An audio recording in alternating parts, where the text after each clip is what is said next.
The Hunchback of Notre Dame by Victor Hugo. Volume 2, Book the 7th, Chapter 1. The Danger of Confiding One's Secret to a Goat. Many weeks had elapsed. The 1st of March had arrived. The sun, which Dubartas, that classic ancestor of paraphrase, had not yet dubbed the Grand Duke of Candles, was none the less radiant and joyous on that account. It was one of those spring days which possesses so much sweetness and beauty that all Paris turns out into the squares and promenades and celebrates them as though they were Sundays. In those days of brilliancy, warmth, and serenity, there is a certain hour above all others when the facade of Notre Dame should be admired. It is the moment when the sun, already declining towards the west, looks the cathedral almost full in the face. Its rays, growing more and more horizontal, withdraw slowly from the pavement of the square and mount up the perpendicular facade, whose thousand bosses in high relief they cause to start out from the shadows, while the great central rose window flames like the eye of a cyclops, inflamed with the reflections of the forge.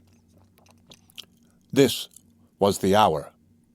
Opposite the lofty cathedral, reddened by the setting sun, on the stone balcony built above the porch of a rich Gothic house which formed the angle of the square and the Rue du Parvis, several young girls were laughing and chatting with every sort of grace and mirth.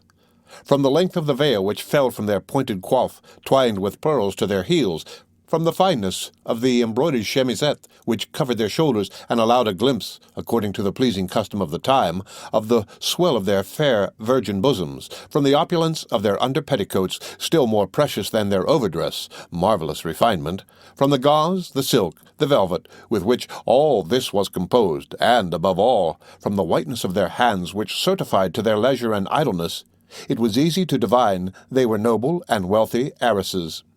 They were, in fact, Damoiselle Fleur-de-Lis de Gondelaurier and her companions, Diane de Christeuil, Amelotte de Montmichel, Colombe de Gelfontaine, and the little de Champchevière maiden. All damsels of good birth, assembled at that moment at the house of the Dame, widow de Gondelaurier, on account of Monseigneur du Bourgeot, and Madame, his wife, who were to come to Paris in the month of April, there to choose maids of honor for the Dauphiness Marguerite, who was to be received in Picardy from the hands of the Flemings. Now, all the squires for 20 leagues around were intriguing for this favor for their daughters, and a goodly number of the latter had been already brought or sent to Paris. These 4 maidens had been confided to the discreet and venerable charge of Madame Aloise de Gondelaurier, widow of a former commander of the King's crossbowmen, who had retired with her only daughter to her house in the Place du Pavé, Notre Dame, in Paris. The balcony on which these young girls stood opened from a chamber richly tapestried in fawn-colored Flanders leather, stamped with golden foliage. The beams, which cut the ceiling in parallel lines, diverted the eye with 1,000 eccentric painted and gilded carvings. Splendid enamels gleamed here and there on carved chests. A boar's head in faience crowned a magnificent dresser, whose 2 shelves announced that the mistress of the house was the wife or widow of a knight banneret. At the end of the room, by the side of a lofty chimney blazoned with arms from top to bottom in a rich red velvet armchair, sat Dame de Gondelaurier, whose 55 years were written upon her garments no less distinctly than upon her face. Beside her stood a young man of imposing mien, although partaking somewhat of vanity and bravado, one of those handsome fellows whom all women agree to admire, although grave men, learned in physiognomy, shrug their shoulders at them. This young man wore the garb of a captain of the King's unattached archers, which bears far too much resemblance to the costume of Jupiter, which the reader has already been enabled to admire in the first book of this history, for us to inflict upon him a second description. The demoiselles were seated, a part in the chamber, a part in the balcony, some on square cushions of Utrecht velvet with golden corners, others on stools of oak carved in flowers and figures. Each of them held on her knee a section of a great needlework tapestry on which they were working in company, while one end of it lay upon the rush mat which covered the floor. They were chatting together in that whispering tone, and with the half-stifled laughs peculiar to an assembly of young girls, in whose midst there is a young man. The young man, whose presence served to set in play all these feminine self-conceits, appeared to pay very little heed to the matter, and while these pretty damsels were vying with one another to attract his attention, he seemed to be chiefly absorbed in polishing the buckle of his sword-belt with his doeskin glove. From time to time the old lady addressed him in a very low tone, and he replied as well as he was able with a sort of awkward and constrained politeness. From the smiles and significant gestures of Dame Aloise, from the glances which she threw towards her daughter, Fleur-de-Lys, as she spoke low to the captain, it was easy to see that there was here a question of some betrothal concluded, some marriage near at hand, no doubt, between the young man and Fleur-de-Lys. From the embarrassed coldness of the officer, it was easy to see that, on his side, at least, love had no longer any part in the matter. His whole air was expressive of constraint and weariness, which our lieutenants of the garrison would today translate admirably as, "What a beastly bore!"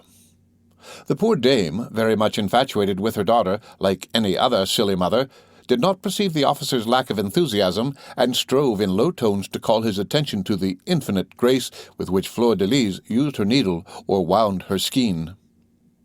"Come, little cousin," she said to him, plucking him by the sleeve in order to speak in his ear. "Look at her. Do. See her stoop." "Yes, truly," replied the young man, and fell back into his glacial and absent-minded silence. A moment later he was obliged to bend down again, and Dame Aloise said to him, "Have you ever beheld a more gay and charming face than that of your betrothed? Can one be more white and blonde? Are not her hands perfect? And that neck, does it not assume all the curves of the swan in ravishing fashion? Oh, how I envy you at times, and how happy you are to be a man, naughty libertine that you are! Is not my Fleur-de-Lys adorably beautiful, and are you not desperately in love with her?" "Of course," he replied, still thinking of something else. "But do say something," said Madame Aloise, suddenly giving his shoulder a push. "You have grown very timid." We can assure our readers that timidity was neither the captain's virtue nor his defect, but he made an effort to do what was demanded of him. "Fair cousin," he said, approaching Fleur-de-Lys, "what is the subject of this tapestry work which you are fashioning?" "Fair cousin," responded Fleur-de-Lys in an offended tone, "I have already told you 3 times. 'Tis the grotto of Neptune." It was evident that Fleur-de-Lys saw much more clearly than her mother through the captain's cold and absent-minded manner. He felt the necessity of making some conversation. "And for whom is this Neptunery destined?" "For the Abbey of Saint-Antoine-des-Champs," answered Fleur-de-Lys without raising her eyes. The captain took up a corner of the tapestry. "Who, my fair cousin, is this big gendarme who is puffing out his cheeks to their full extent and blowing a trumpet?" "'Tis Triton," she replied. There was a rather pettish intonation in Fleur-de-Lys's laconic words. The young man understood that it was indispensable that he should whisper something in her ear, a commonplace, a gallant compliment, no matter what. Accordingly, he bent down, but he could find nothing in his imagination more tender and personal than this. "Why does your mother always wear that surcoat with armorial designs like our grandmothers of the time of Charles VII? Tell her, fair cousin, that 'tis no longer the fashion, and that the hinge, the gond, and the laurel, laurier, embroidered on her robe give her the air of a walking mantelpiece. In truth, people no longer sit thus on their banners, I assure you." Fleur-de-Lys raised her beautiful eyes full of reproach. "Is that all of which you can assure me?" she said in a low voice. In the meantime, Dame Aloise, delighted to see them thus bending towards each other and whispering, said as she toyed with the clasps of her prayer-book, "Touching picture of love." The captain, more and more embarrassed, fell back upon the subject of the tapestry. "'Tis, in sooth, a charming work," he exclaimed. Whereupon Colombe de Galfontaine, another beautiful blonde with a white skin, dressed to the neck in blue damask, ventured a timid remark which she addressed to Fleur-de-Lys in the hope that the handsome captain would reply to it. "My dear gondolier, have you seen the tapestries of the Hôtel de la Roche-Guyon?" "Is not that the hotel in which is enclosed the garden of the Lingère du Louvre?" asked Diane de Christeuil with a laugh, for she had handsome teeth, and consequently laughed on every occasion. "And where there is that big old tower of the ancient wall of Paris?" added Amelotte de Montmichel, a pretty, fresh, and curly-headed brunette, who had a habit of sighing just as the other laughed without knowing why.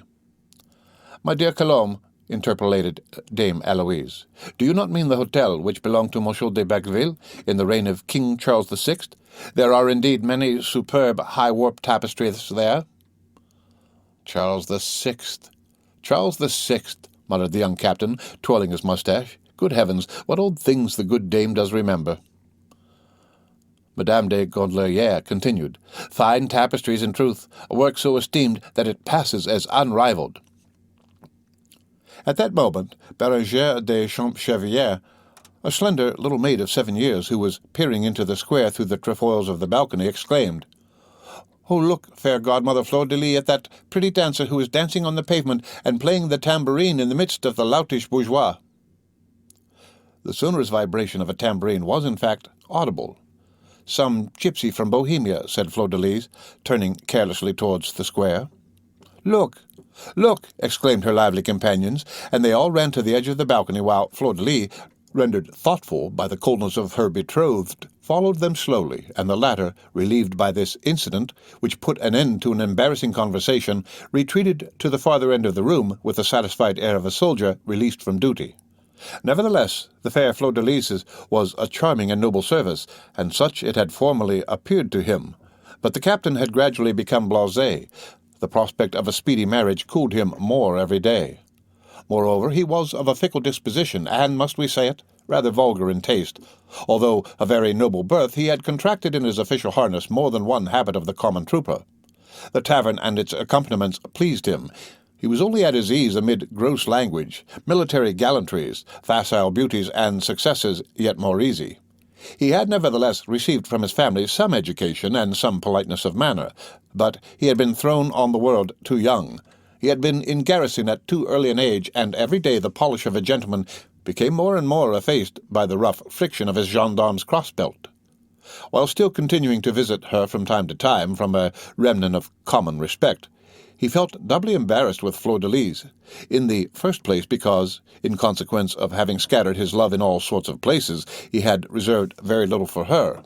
In the next place because, amid so many stiff, formal, and decent ladies, he was in constant fear lest his mouth, habituated to oaths, should suddenly take the bit in its teeth and break out into the language of the tavern.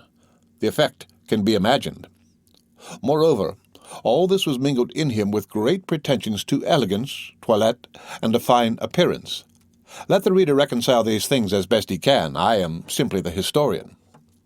He had remained, therefore, for several minutes, leaning in silence against the carved jamb of the chimney, and thinking, or not thinking, when Fleur-de-Lis suddenly turned and addressed him. After all, the poor young girl was pouting against the dictates of her heart. "Fair cousin, did you not speak to us of a little Bohemian whom you saved a couple of months ago while making the patrol with the watch at night from the hands of a dozen robbers?" "I believe so, fair cousin," said the captain. "Well," she resumed, "perchance 'tis that same gypsy girl who is dancing yonder on the church square. Come and see if you recognize her, fair cousin Phoebus." A secret desire for reconciliation was apparent in this gentle invitation which she gave him to approach her, and in the care which she took to call him by name. Captain Phoebus de Chateaupert, for it is he whom the reader has had before his eyes since the beginning of this chapter, slowly approached the balcony. "Stay," said Fleur-de-Lis, laying her hand tenderly on Phoebus's arm. "Look at that little girl yonder dancing in that circle. Is she your Bohemian?" Phoebus looked and said, "Yes, I recognize her by the goat." "Oh, in fact, what a pretty little goat," said Amelot, clasping her hands in admiration. "Are his horns of real gold?" inquired Bellringer. Without moving from her armchair, Dame Aloise interposed. "Is she not one of those gypsy girls who arrived last year by the Gibbard gate?" "Madame, my mother," said Fleur-de-Lis gently, "that gate is now called the Porte d'Enfer." Mademoiselle de Gondelaurier knew how her mother's antiquated mode of speech shocked the captain. In fact, he began to sneer and muttered between his teeth, "Porte Gibbard, 'tis enough to make King Charles VI pass by." "Godmother," exclaimed Bellringer, whose eyes, incessantly in motion, had suddenly been raised to the summit of the towers of Notre Dame, "who is that black man up yonder?" All the young girls raised their eyes. A man was, in truth, leaning on the balustrade which surmounted the northern tower, looking on the Grève. He was a priest. His costume could be plainly discerned, and his face resting on both his hands. But he stirred no more than if he had been a statue. His eyes, intently fixed, gazed into the place. It was something like the immobility of a bird of prey who has just discovered a nest of sparrows and is gazing at it. "'Tis Monsieur the Archdeacon of Josas," said Fleur-de-Lis. "You have good eyes if you can recognize him from here," said the Gallefontaine. "How he is staring at the little dancer," went on Diane de Christeuil. "Let the gypsy beware," said Fleur-de-Lis, "for he loves not Egypt." "'Tis a great shame for that man to look upon her thus," added Amelotte de Montmichel, "for she dances delightfully." "Fair cousin Phoebus," said Fleur-de-Lis suddenly, "since you know this little gypsy, make her a sign to come up here. It will amuse us." "Oh, yes," exclaimed all the young girls, clapping their hands. "Why, 'tis not worth while," replied Phoebus. "She has forgotten me, no doubt, and I know not so much as her name. Nevertheless, as you wish it, young ladies, I will make the trial." And leaning over the balustrade of the balcony, he began to shout, "Little one!" The dancer was not beating her tambourine at the moment. She turned her head towards the point whence this call proceeded. Her brilliant eyes rested on Phoebus, and she stopped short. "Little one!" repeated the captain, and he beckoned her to approach. The young girl looked at him again. Then she blushed as though a flame had mounted into her cheeks, and taking her tambourine under her arm, she made her way through the astonished spectators towards the door of the house, where Phoebus was calling her with slow, tottering steps, and with the troubled look of a bird which is yielding to the fascination of a serpent. A moment later the tapestry portière was raised, and the gypsy appeared on the threshold of the chamber, blushing, confused, breathless, her large eyes drooping, and not daring to advance another step. Bellringer clapped her hands. Meanwhile the dancer remained motionless upon the threshold. Her appearance had produced a singular effect upon these young girls.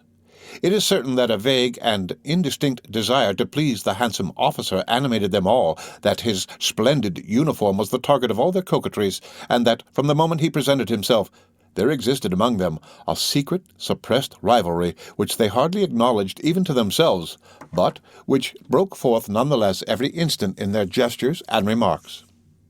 Nevertheless, as they were all very nearly equal in beauty, they contended with equal arms, and each could hope for the victory. The arrival of the gypsy suddenly destroyed this equilibrium. Her beauty was so rare that, at the moment when she appeared at the entrance of the apartment, it seemed as though she diffused a sort of light which was peculiar to herself. In that narrow chamber, surrounded by that sombre frame of hangings and woodwork, she was incomparably more beautiful and more radiant than on the public square. She was like a torch which has suddenly been brought from broad daylight into the dark. The noble damsels were dazzled by her in spite of themselves. Each one felt herself in some sort wounded in her beauty. Hence, their battle-front, may we be allowed the expression, was immediately altered, although they exchanged not a single word. But they understood each other perfectly. Women's instincts comprehend and respond to each other more quickly than the intelligences of men. An enemy had just arrived. All felt it. All rallied together. One drop of wine is sufficient to tinge a glass of water red. To diffuse a certain degree of ill-temper throughout a whole assembly of pretty women, the arrival of a prettier woman suffices, especially when there is but one man present. Hence, the welcome accorded to the gypsy was marvelously glacial. They surveyed her from head to foot, then exchanged glances, and all was said. They understood each other. Meanwhile, the young girl was waiting to be spoken to in such emotion that she dared not raise her eyelids. The captain was the first to break the silence. "Upon my word," said he, in his tone of intrepid fatuity, "here is a charming creature. What think you of her, fair cousin?" This remark, which a more delicate admirer would have uttered in a lower tone, at least, was not of a nature to dissipate the feminine jealousies which were on the alert before the gypsy. Fleur-de-Lis replied to the captain with a bland affectation of disdain. "Not bad." The others whispered. At length Madame Eloise, who was not the less jealous because she was so for her daughter, addressed the dancer. "Approach, little one." "Approach, little one," repeated with comical dignity little Bellringer, who would have reached about as high as her hips. The gypsy advanced towards the noble dame. "Fair child," said Phoebus with emphasis, taking several steps towards her, "I do not know whether I have the supreme honor of being recognized by you." She interrupted him with a smile and a look full of infinite sweetness. "Oh, yes," said she. "She has a good memory," remarked Fleur-de-Lis. "Come now," resumed Phoebus. "You escaped nimbly the other evening. Did I frighten you?" "Oh, no," said the gypsy. There was in the intonation of that "oh, no," uttered after that "oh, yes," an ineffable something which wounded Fleur-de-Lis. "You left me in your stead, my beauty," pursued the captain, whose tongue was unloosed when speaking to a girl out of the street. "A crabbed knave, one-eyed and hunchbacked, the bishop's bellringer, I believe. I have been told that by birth he is the bastard of an archdeacon and a devil. He has a pleasant name. He is called Quatre Temps, Ember Days, Pax Fleuris, Palm Sunday, Mardi Gras, Shrove Tuesday, I know not what, the name of some festival when the bells are pealed. So he took the liberty of carrying you off as though you were made for beetles. 'Tis too much. What the devil did that screech-owl want with you, hey? Tell me." "I do not know," she replied. "The inconceivable impudence! A bell-ringer carrying off a wench like a vicomte, a lout poaching on the game of gentlemen. That is a rare piece of assurance. However, he paid dearly for it. Master Pirate Tortier is the harshest groom that ever curried a knave, and I can tell you, if it will be agreeable to you, that your bellringer's hide got a thorough dressing at his hands." "Poor man," said the gypsy, in whom these words revived the memory of the pillory. The captain burst out laughing. "Corne de boeuf! His pity is well placed as a feather in a pig's tail. May I have as big a belly as a pope if—" He stopped short. "Pardon me, ladies. I believe that I was on the point of saying something foolish." "Fie, sir," said La Galfontaine. "He talks to that creature in her own tongue," added Fleur-de-Lis in a low tone, her irritation increasing every moment. This irritation was not diminished when she beheld the captain enchanted with the gypsy, and, most of all, with himself, execute a pirouette on his heel, repeating with coarse, naive, and soldierly gallantry, "A handsome wench, upon my soul." "Rather savagely dressed," said Diane de Cristule, laughing to show her fine teeth. The remark was a flash of light to the others. Not being able to impugn her beauty, they attacked her costume. "That is true," said Le Mont-Michel. "What makes you run about the streets thus, without wimp or ruff?" "That petticoat is so short that it makes one tremble," added La Galfontaine. "My dear," continued Fleur-de-Lis with decided sharpness, "you will get yourself taken up by the sumptuary police for your gilded girdle." Little one, resumed La Cristule with an implacable smile, "if you were to put respectable sleeves upon your arms, they would get less sunburned." It was in truth a spectacle worthy of a more intelligent spectator than Phoebus, to see how these beautiful maidens with their envenomed and angry tongues wound serpent-like and glided and writhed around the street dancer. They were cruel and graceful. They searched and rummaged maliciously in her poor and silly toilette of spangles and tinsel. There was no end to their laughter, irony, and humiliation. Sarcasms rained down upon the gypsy, and haughty condescension and malevolent looks. One would have thought they were young Roman dames thrusting golden pins into the breast of a beautiful slave. One would have pronounced them elegant greyhounds circling with inflated nostrils round a poor woodland fawn whom the glance of their master forbade them to devour. After all, what was a miserable dancer on the public squares in the presence of these high-born maidens? They seemed to take no heed of her presence, and talked of her aloud to her face as of something unclean, abject, and yet, at the same time, passably pretty. The gypsy was not insensible to these pinpricks. From time to time a flush of shame, a flush of anger, inflamed her eyes or her cheeks. With disdain she made that little grimace with which the reader is already familiar, but she remained motionless. She fixed on Phoebus a sad, sweet, resigned look. There was also happiness and tenderness in that gaze. One would have said that she endured for fear of being expelled. Phoebus laughed and took the gypsy's part with a mixture of impertinence and pity. "Let them talk, little one," he repeated, jingling his golden spurs. "No doubt your toilette is a little extravagant and wild, but what difference does that make with such a charming damsel as yourself?" "Good gracious!" exclaimed the blonde Galfontaine, drawing up her swan-like throat with a bitter smile. "I see that messieurs the archers of the king's police easily take fire at the handsome eyes of gypsies." "Why not?" said Phoebus.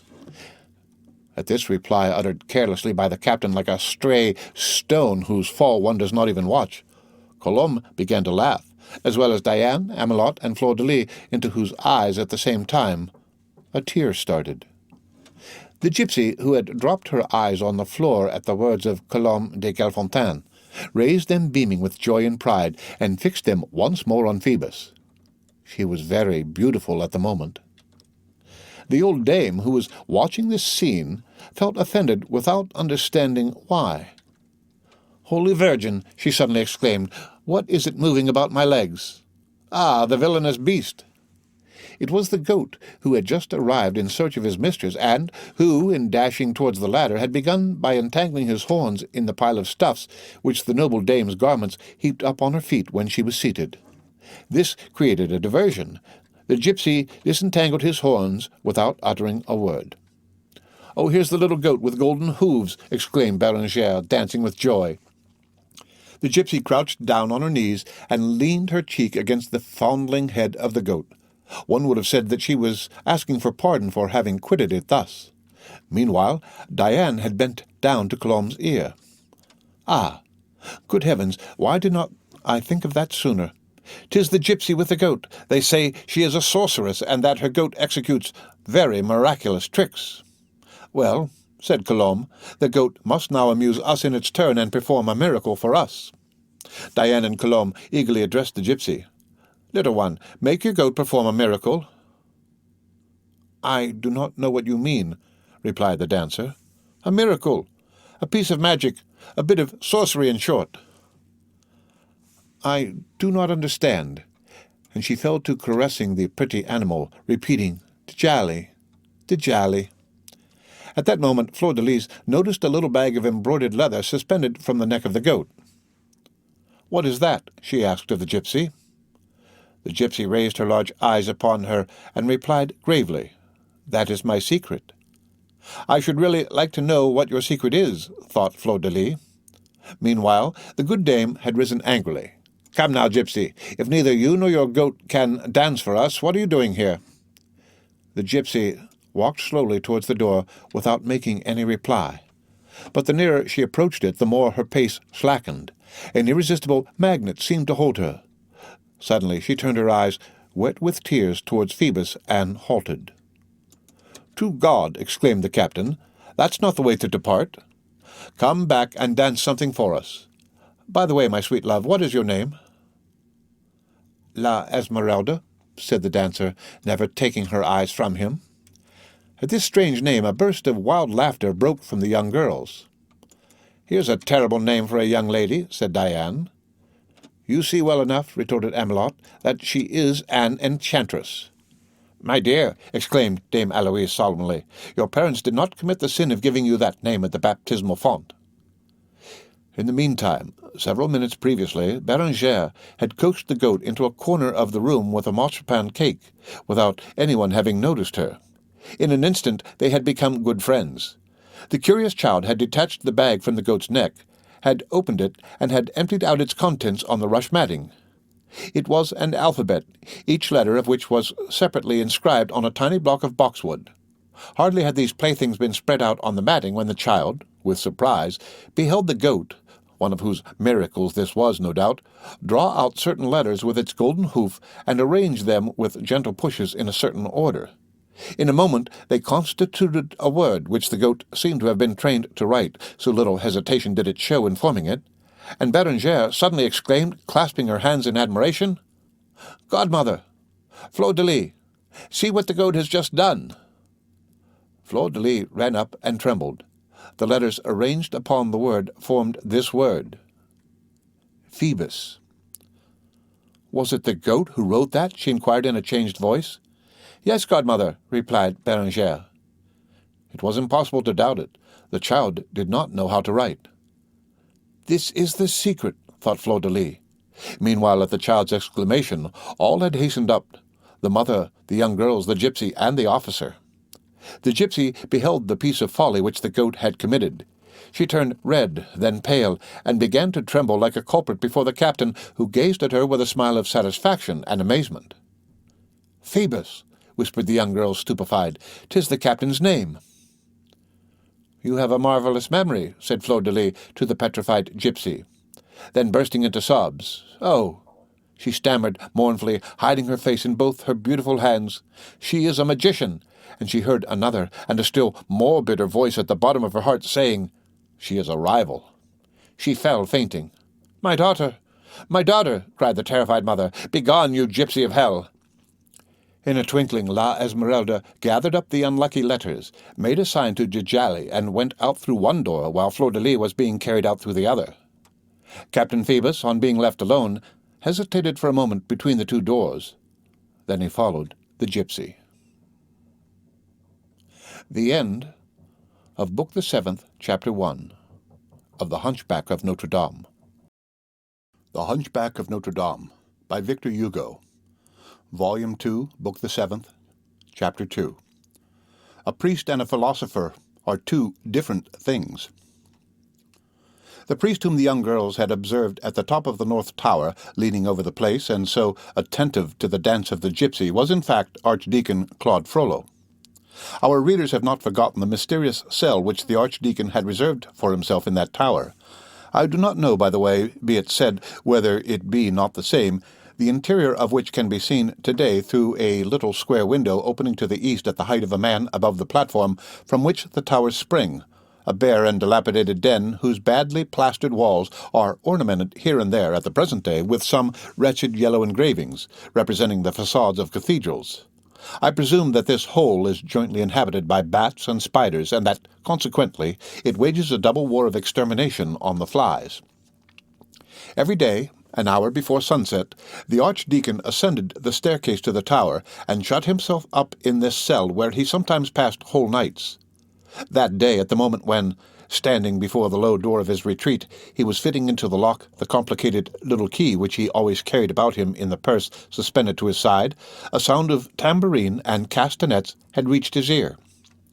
These sounds came from the Place du Parvis. The cell, as we have already said, had only one window opening upon the rear of the church. Claude Frollo had hastily withdrawn the key, and an instant later he was on the top of the tower in the gloomy and pensive attitude in which the maidens had seen him. There he stood, grave, motionless, absorbed in one look and one thought. All Paris lay at his feet, with the thousand spires of its edifices and its circular horizon of gentle hills, with its river winding under its bridges and its people moving to and fro through its streets, with the clouds of its smoke, with the mountainous chain of its roofs which presses Notre Dame in its doubled folds. But out of all the city, the archdeacon gazed at one corner only of the pavement, the Place du Parvis, in all that throng at but one figure, the gypsy. It would have been difficult to say what was the nature of this look, and whence proceeded the flame that flashed from it. It was a fixed gaze, which was, nevertheless, full of trouble and tumult, and, from the profound immobility of his whole body, barely agitated at intervals by an involuntary shiver, as a tree is moved by the wind, from the stiffness of his elbows, more marble than the balustrade on which they leaned, or the sight of the petrified smile which contracted his face, one would have said that nothing living was left about Claude Frollo, except his eyes. The gypsy was dancing. She was twirling her tambourine on the tip of her finger and tossing it into the air as she danced Provençal sarabands, agile, light, joyous, and unconscious of the formidable gaze which descended perpendicularly upon her head. The crowd was swarming around her from time to time. A man accoutred in red and yellow made them form into a circle, and then returned, seated himself on a chair a few paces from the dancer, and took the goat's head on his knees. This man seemed to be the gypsy's companion. Claude Frollo could not distinguish his features from his elevated post. From the moment when the archdeacon caught sight of this stranger, his attention seemed divided between him and the dancer, and his face became more and more gloomy. All at once he rose upright, and a quiver ran through his whole body. "Who is that man?" he muttered between his teeth. "I have always seen her alone before." Then he plunged down beneath the tortuous vault of the spiral staircase, and once more descended. As he passed the door of the bellringer, which was ajar, he saw something which struck him. He beheld Quasimodo, who, leaning through an opening of one of those slate penthouses which resemble enormous blinds, appeared also to be gazing at the place. He was engaged in so profound a contemplation that he did not notice the passage of his adopted father. His savage eye had a singular expression. It was a charmed, tender look. "This is strange," murmured Claude. "Is it the gypsy at whom he is thus gazing?" He continued his descent. At the end of a few minutes, the anxious archdeacon entered upon the place from the door at the base of the tower. "What has become of the gypsy girl?" he said, mingling with the group of spectators which the sound of the tambourine had collected. "I know not," replied one of his neighbours. "I think that she has gone to make some of her fandangos in the house opposite whither they have called her." In the place of the gypsy, on the carpet whose arabesques had seemed to vanish but a moment previously by the capricious figures of her dance, the archdeacon no longer beheld anyone but the red and yellow man who, in order to earn a few testers in his turn, was walking around the circle with his elbows on his hips, his head thrown back, his face red, his neck outstretched, with a chair between his teeth. To the chair he had fastened a cat, which a neighbour had lent, and which was spitting in great affright. "Notre Dame!" exclaimed the archdeacon, at the moment when the juggler, perspiring heavily, passed in front of him with his pyramid of chair and his cat. "What is Master Pierre Gringoire doing here?" The harsh voice of the archdeacon threw the poor fellow into such a commotion that he lost his equilibrium together with his whole edifice, and the chair and the cat tumbled pell-mell upon the heads of the spectators in the midst of indistinguishable hootings. It is probable that Master Pierre Gringoire, for it was indeed he, would have had a sorry account to settle with the neighbour who owned the cat, and all the bruised and scratched faces which surrounded him, if he had not hastened to profit by the tumult to take refuge in the church, whither Claude Frollo had made him a sign to follow him. The cathedral was already dark and deserted. The side aisles were full of shadows, and the lamps of the chapels began to shine out like stars, so black had the vaulted ceiling become. Only the great rose window of the façade, whose thousand colours were steeped in a ray of horizontal sunlight, glittered in the gloom like a mass of diamonds, and threw its dazzling reflection to the other end of the nave. When they had advanced a few paces, Dom Claude placed his back against a pillar, and gazed intently at Gringoire. The gaze was not the one which Gringoire feared, ashamed as he was of having been caught by a grave and learned person in the costume of a buffoon. There was nothing mocking or ironical in the priest's glance. It was serious, tranquil, piercing. The archdeacon was the first to break the silence. "Come now, Master Pierre. You are to explain many things to me, and first of all, how comes it that you have not been seen for 2 months, and that now one finds you in the public squares in a fine equipment, in truth, motley red and yellow, like a Caudebec apple?" "Monsieur," said Gringoire piteously, "it is, in fact, an amazing accoutrement. You see me no more comfortable in it than a cat coiffed with a calabash. 'Tis very ill done, I am conscious, to expose messieurs, the sergeants of the watch, to the liability of cudgelling beneath this cassock the humerus of a Pythagorean philosopher. But what would you have, my reverend master? 'Tis the fault of my ancient jerkin, which abandoned me in cowardly wise at the beginning of the winter, under the pretext that it was falling into tatters, and that it required repose in the basket of a rag-picker. What is one to do? Civilization has not yet arrived at the point where one can go stark naked, as ancient Diogenes wished. Add that a very cold wind was blowing, and 'tis not in the month of January that one can successfully attempt to make humanity take this new step. This garment presented itself, I took it, and I left my ancient black smock, which for a hermetic like myself was far from being hermetically closed. Behold me then, in the garments of a stage-player like Saint-Genest. What would you have? 'Tis an eclipse. Apollo himself tended the flocks of Admetus. 'Tis a fine profession that you are engaged in, replied the archdeacon. I agree, my master, that 'tis better to philosophize and poetize, to blow the flame in the furnace, or to receive it from carry-cats on a shield. So when you addressed me, I was as foolish as an ass before a turnspit. But what would you have, monsieur? One must eat every day, and the finest Alexandrine verses are not worth a bit of brie cheese. Now, I made for Madame Marguerite de Flanders that famous epithalamium, as you know, and the city will not pay me under the pretext that it was not excellent, as though one could give a tragedy of Sophocles for 4 crowns. Hence, I was on the point of dying with hunger. Happily I found that I was rather strong in the jaw.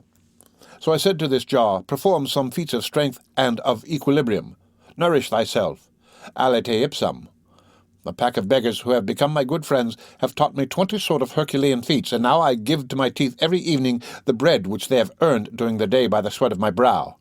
After all, concede, I grant that it is a sad employment for my intellectual faculties, and that man is not made to pass his life in beating the tambourine and biting chairs, but, Reverend Master, it is not sufficient to pass one's life. One must earn the means for life.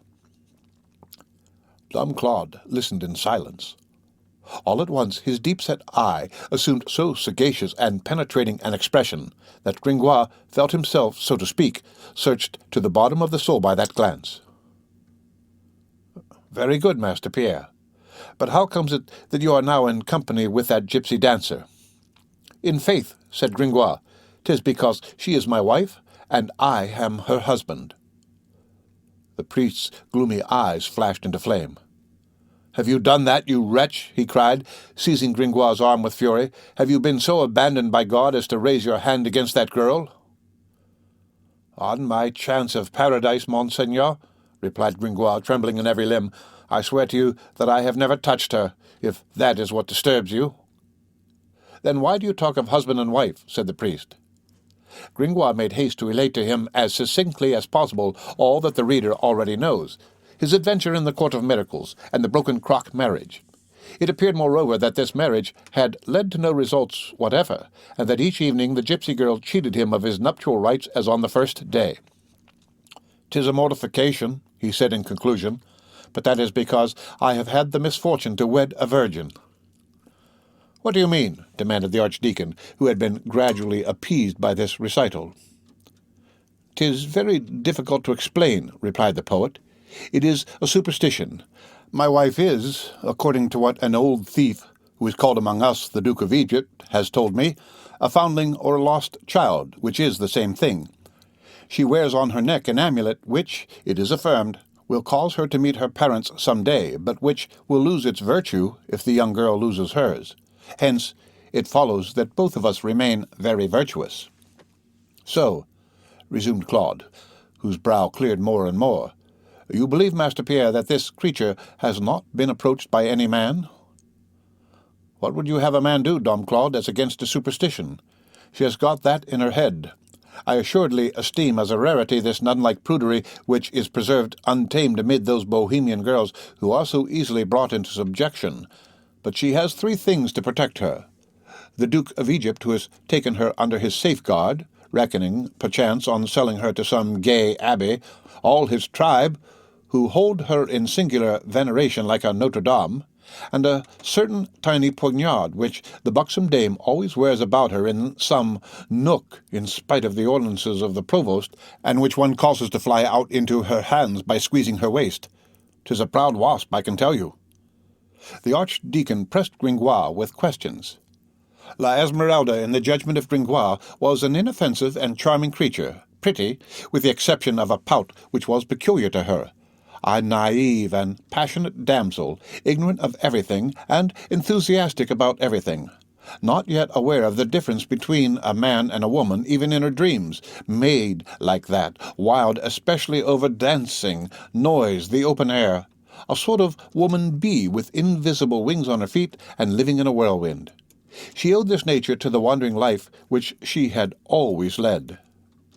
Gringoire had succeeded in learning that, while a mere child, she had traversed Spain and Catalonia, even to Sicily. He believed that she had even been taken by the caravan of Zingari, of which she formed a part, to the kingdom of Algiers, a country situated in Acacia, which adjoins on one side Albania and Greece, on the other the Sicilian Sea, which is the road to Constantinople. The Bohemians, said Gringoire, were vassals of the king of Algiers, in his quality of chief of the White Moors. One thing is certain, that La Esmeralda had come to France while still very young, by way of Hungary. From all these countries the young girl had brought back fragments of queer jargons, songs, and strange ideas which made her language as motley as her costume, half Parisian, half African.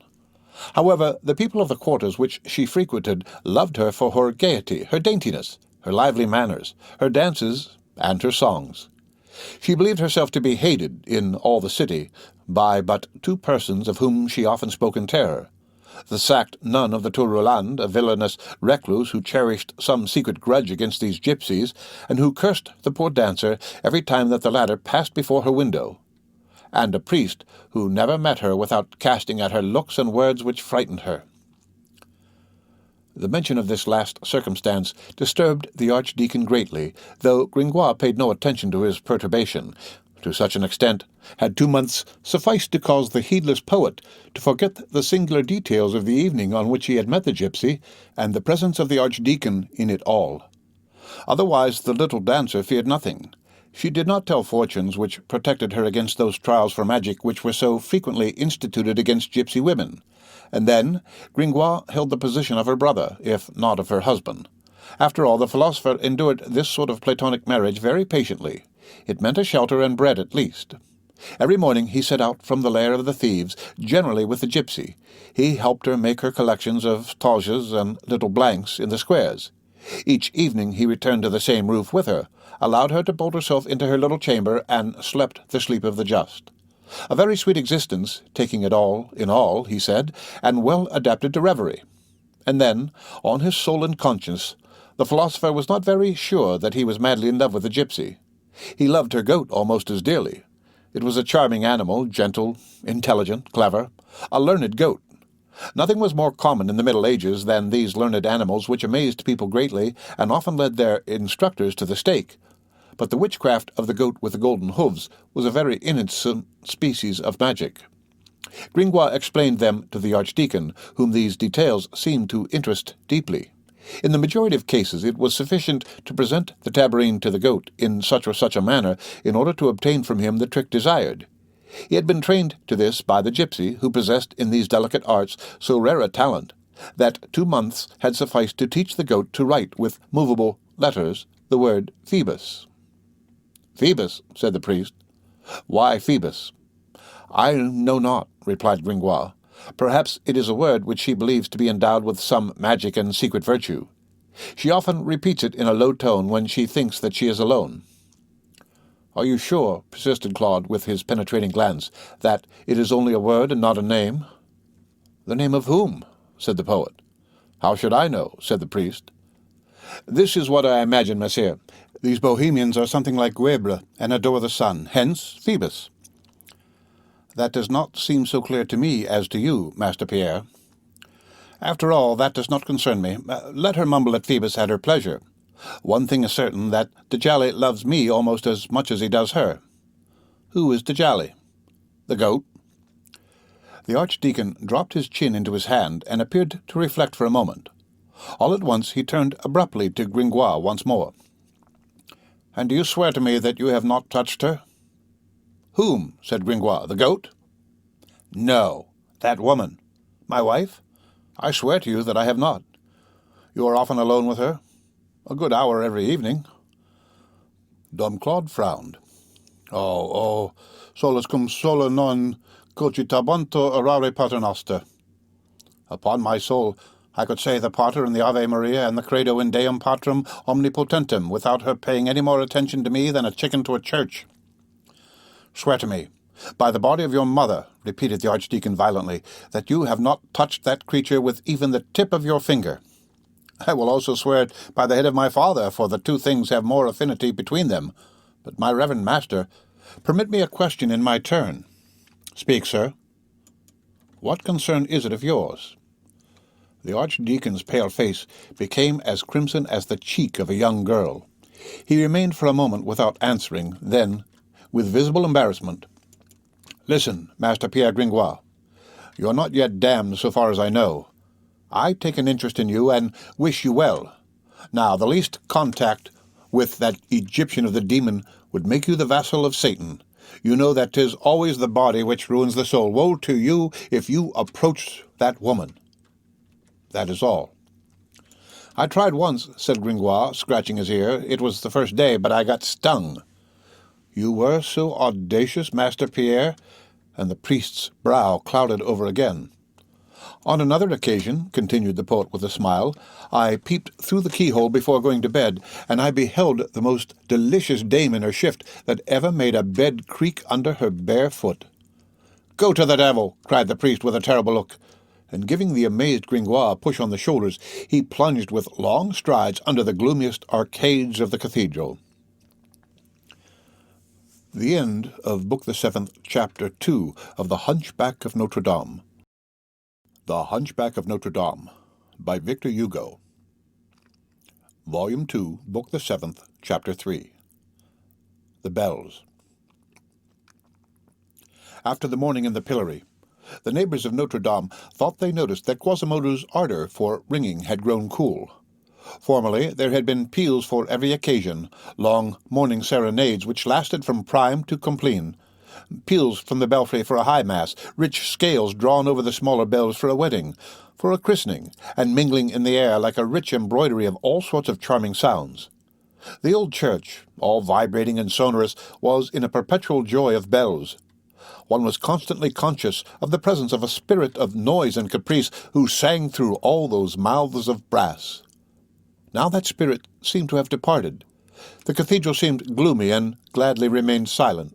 Festivals and funerals had the simple peal, dry and bare, demanded by the ritual, nothing more. Of the double noise which constitutes a church, the organ within, the bell without, the organ alone remained. One would have said that there was no longer a musician in the belfry. Quasimodo was always there, nevertheless. What, then, had happened to him? Was it that the shame and despair of the pillory still lingered in the bottom of his heart, that the lashes of his tormentor's whip reverberated unendingly in his soul, and that the sadness of such treatment had wholly extinguished in him even his passion for the bells? Or was it that Marie had a rival in the heart of the bellringer of Notre Dame, and that the great bell and her 14 sisters were neglected for something more amiable and more beautiful? It chanced that, in the year of grace 1482, Annunciation Day fell on Tuesday, the 25th of March. That day the air was so pure and light that Quasimodo felt some returning affection for his bells. He therefore ascended the northern tower, while the beadle below was opening wide the doors of the church, which were then enormous panels of stout wood covered with leather, bordered with nails of gilded iron, and framed in carvings, very artistically elaborated. On arriving in the lofty bell-chamber, Quasimodo gazed for some time at the 6 bells, and shook his head sadly, as though groaning over some foreign element which had interposed itself in his heart between them and him. But when he had set them to swinging, when he felt that cluster of bells moving under his hand, when he saw, for he did not hear it, the palpitating octave ascend and descend that sonorous scale like a bird hopping from branch to branch, when the demon music, that demon who shakes a sparkling bundle of trills and arpeggios, had taken possession of the poor deaf man, he became happy once more. He forgot everything, and his heart expanding made his face beam. He went and came. He beat his hands together, he ran from rope to rope, he animated the 6 singers with voice and gesture like the leader of an orchestra who is urging on intelligent musicians. "Go on," said he. "Go on, Gabriel. Pour out all thy noise into the place. 'Tis a festival today. No laziness, Tybalt. Thou art relaxing. Go on then. Art thou rusted, thou sluggard? That is well. Quick, let not thy clapper be seen. Make them all deaf like me. That's it, Tybalt. Bravely done. Guillaume, thou art the largest, and Pasquier is the smallest, and Pasquier does best. Let us wager that those who hear him will understand him better than they understand thee. Good. Oh, good, my Gabriel. Stoutly. More stoutly. Ellie, what are you doing up aloft there, you 2 moineaux? That is, sparrows. I do not see you making the least little shred of noise. What is the meaning of those beaks of copper which seem to be gaping when they should sing? Come. Work now. 'Tis the feast of the Annunciation. The sun is fine.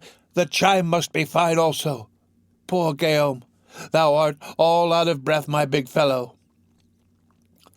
He was wholly absorbed in spurring on his bells, all 6 of which vied with each other in leaping and shaking their shining haunches like a noisy team of Spanish mules, pricked on here and there by the apostrophes of the muleteer. All at once, on letting his glance fall between the large slate scales which cover the perpendicular wall of the bell tower at a certain height, he beheld on the square a young girl, fantastically dressed, stop, spread out on the ground a carpet on which a small goat took up its post, and a group of spectators collect around her. This sight suddenly changed the course of his ideas, and congealed his enthusiasm as a breath of air congeals melted rosin. He halted, turned his back to the bells, and crouched down behind the projecting roof of slate, fixing upon the dancer that dreamy, sweet, and tender look which had already astonished the archdeacon on one occasion. Meanwhile, the forgotten bells died away abruptly and altogether, to the great disappointment of the lovers of bell-ringing, who were listening in good faith to the peal from above the Point du Change, and who went away dumbfounded, like a dog who has been offered a bone and given a stone. The end of Book the 7th, Chapter 3 of The Hunchback of Notre Dame. The Hunchback of Notre Dame, by Victor Hugo, Volume 2, Book the 4th, Chapter 4. Fate. It chanced that upon a fine morning in this same month of March, I think it was on Saturday the 29th, St. Eustache's Day, our young friend the student, Jehan Frollo du Moulin, perceived as he was dressing himself that his breeches, which contained his purse, gave out no metallic ring. "Poor purse," he said, drawing it from his fob. "What? Not the smallest parisis? How cruelly the dice, beer pots, and Venus have depleted thee! How empty, wrinkled, limp thou art! Thou resemblest the throat of a fury. I ask you, Messer Cicero and Messer Seneca, copies of whom all dog's-eared I behold scattered on the floor, what profits it me to know better than any governor of the mint, or any Jew on the Point au Change, that a golden crown stamped with a crown is worth 35 onzaines of 25 sous and 8 deniers parisis apiece, and that a crown stamped with a crescent is worth 36 onzaines of 26 sous 6 deniers tournois apiece, if I have not a single wretched black liard to risk on the double six. Oh, Consul Cicero, this is no calamity from which one extricates oneself with paraphrases, quam modum and verum enim vero." He dressed himself sadly. An idea had occurred to him as he laced his boots, but he rejected it at first. Nevertheless it returned, and he put on his waistcoat wrong side out, an evident sign of violent internal combat. At last he dashed his cap roughly on the floor and exclaimed, "So much the worse. Let come of it what may, I am going to my brother. I shall catch a sermon, but I shall catch a crown." Then he hastily donned his long jacket with furred half-sleeves, picked up his cap, and went out like a man driven to desperation. He descended the Rue de la Harpe toward the city. As he passed through de la Huchette, the odor of those admirable spits which were incessantly turning tickled his olfactory apparatus, and he bestowed a loving glance towards the cyclopean roast which one day drew from the Franciscan friar, quelle tageron, this pathetic exclamation, "Veramente queste rotisserie son cosa stupenda," which means, "Truly, these roastings are a stupendous thing." But Jehan had not the wherewithal to buy a breakfast, and he plunged, with a profound sigh, under the gateway of the Petit Châtelet, that enormous double trefoil of massive towers which guarded the entrance to the city. He did not even take the trouble to cast a stone in passing, as was the usage at the miserable statue of that Paranet Leclerc, who had delivered up the Paris of Charles VI to the English, a crime which his effigy, its face battered with stones and soiled with mud, expiated for 3 centuries at the corner of the Rue de la Harpe and the Rue de Bucci as in an external pillory. The Petit Pont transversed, the Rue Neuve Saint-Geneviève crossed, Jehan de Molendino found himself in front of Notre Dame. Then indecision seized upon him once more, and he paced for several minutes around the statue of Monsieur Legris, repeating to himself with anguish, "The sermon is sure, the crown is doubtful." He stopped a beadle who emerged from the cloister. "Where is Monsieur the Archdeacon of Josas?" "I believe that he is in his secret cell in the tower," said the beadle. "I should advise you not to disturb him there, unless you come from someone like the Pope or Monsieur the King." Jehan clapped his hands. "Pécliable! Here's a magnificent chance to see the famous sorcery cell. This reflection having brought him to a decision, he plunged resolutely into the small black doorway and began the ascent of the spiral of Saint-Gilles, which leads to the upper stories of the tower. "I am going to see," he said to himself on the way. "By the ravens of the Holy Virgin, it must needs be a curious thing, that cell which my reverend brother hides so secretly. 'Tis said that he lights up the kitchens of hell there, and that he cooks the philosopher's stone there over a hot fire. Dieu, I care no more for the philosopher's stone than for a pebble, and I would rather find over his furnace an omelette of Easter eggs and bacon than the biggest philosopher's stone in the world." On arriving at the gallery of slender columns, he betook breath for a moment, and swore against the interminable staircase by I know not how many million cartloads of devils. Then he resumed his ascent through the narrow door of the north tower, now closed to the public. Several moments after passing the bell-chamber, he came upon a little landing-place built in a lateral niche, and under the vault of a low, pointed door, whose enormous lock and strong iron bars he was enabled to see through a loophole pierced in the opposite circular wall of the staircase. Persons desirous of visiting this door at the present day will recognize it by this inscription engraved in white letters on the black wall: Jadot, Coralie, 1823, Signe Eugène. Signe stands in the text. "Ugh," said the scholar, "'tis here, no doubt." The key was in the lock. The door was very close to him. He gave it a gentle push and thrust his head through the opening. The reader cannot have failed to turn over the admirable works of Rembrandt, that Shakespeare of painting. Amid so many marvelous engravings, there is one etching in particular which is supposed to represent Dr. Faust, and which it is impossible to contemplate without being dazzled. It represents a gloomy cell. In the center is a table loaded with hideous objects: skulls, spheres, alembics, compasses, hieroglyphic parchments. The doctor is before this table clad in his large coat, and covered to the very eyebrows with his furred cap. He is visible only to his waist. He has half risen from his immense armchair, his clenched fists rest on the table, and he is gazing with curiosity and terror at a large luminous circle formed of magic letters, which gleams from the wall beyond like the solar spectrum in a dark chamber. This cabalistic sun seems to tremble before the eye, and fills the wan cell with its mysterious radiance. It is horrible, and it is beautiful. Something very similar to Faust's cell presented itself to Jehan's view when he ventured his head through the half-open door. It also was a gloomy and sparsely lighted retreat. There also stood a large armchair and a large table, compasses, alembics, skeletons of animals suspended from the ceiling, a globe rolling on the floor, hippocephali mingled promiscuously with drinking cups in which quivered leaves of gold, skulls placed upon vellum checkered with figures and characters, huge manuscripts piled up wide open without mercy on the cracking corners of the parchment. In short, all the rubbish of science, and everywhere on this confusion dust and spiders' webs. But there was no circle of luminous letters, no doctor in an ecstasy contemplating the flaming vision as the eagle gazes upon the sun. Nevertheless, the cell was not deserted. A man was seated in the armchair and bending over the table.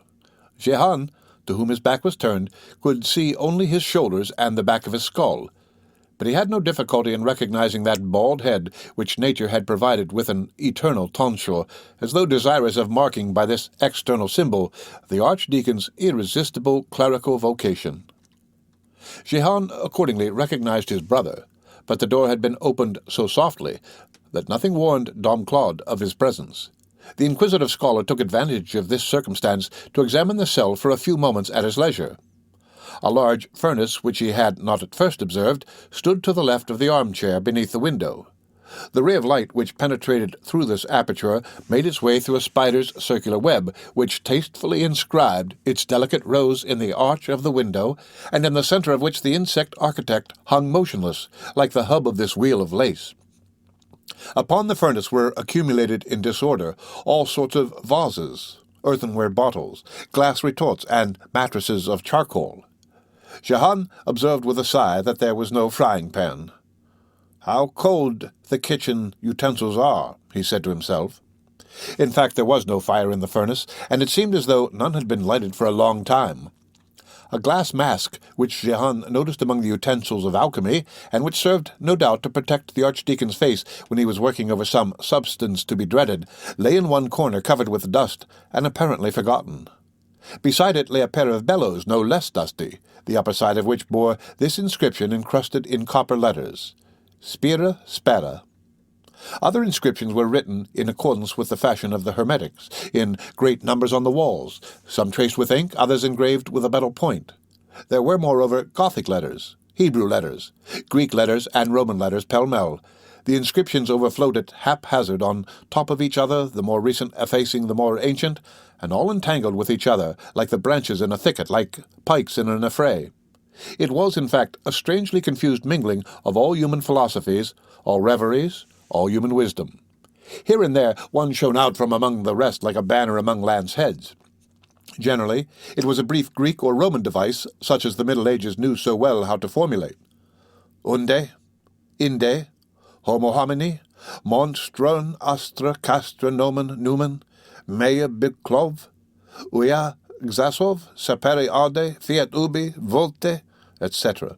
Sometimes a word devoid of all apparent sense, ave xoxipea, which possibly contained a bitter allusion to the regime of the cloister. Sometimes a simple maxim of clerical discipline formulated in a regular hexameter, Colestum dominum terrestrum dicite dominum. There was also Hebrew jargon of which Jehan, who as yet knew but little Greek, understood nothing, and all were traversed in every direction by stars, by figures of men or animals, and by intersecting triangles, and this contributed not a little to make the scrawled wall of the cell resemble a sheet of paper over which a monkey had drawn back and forth a pen filled with ink.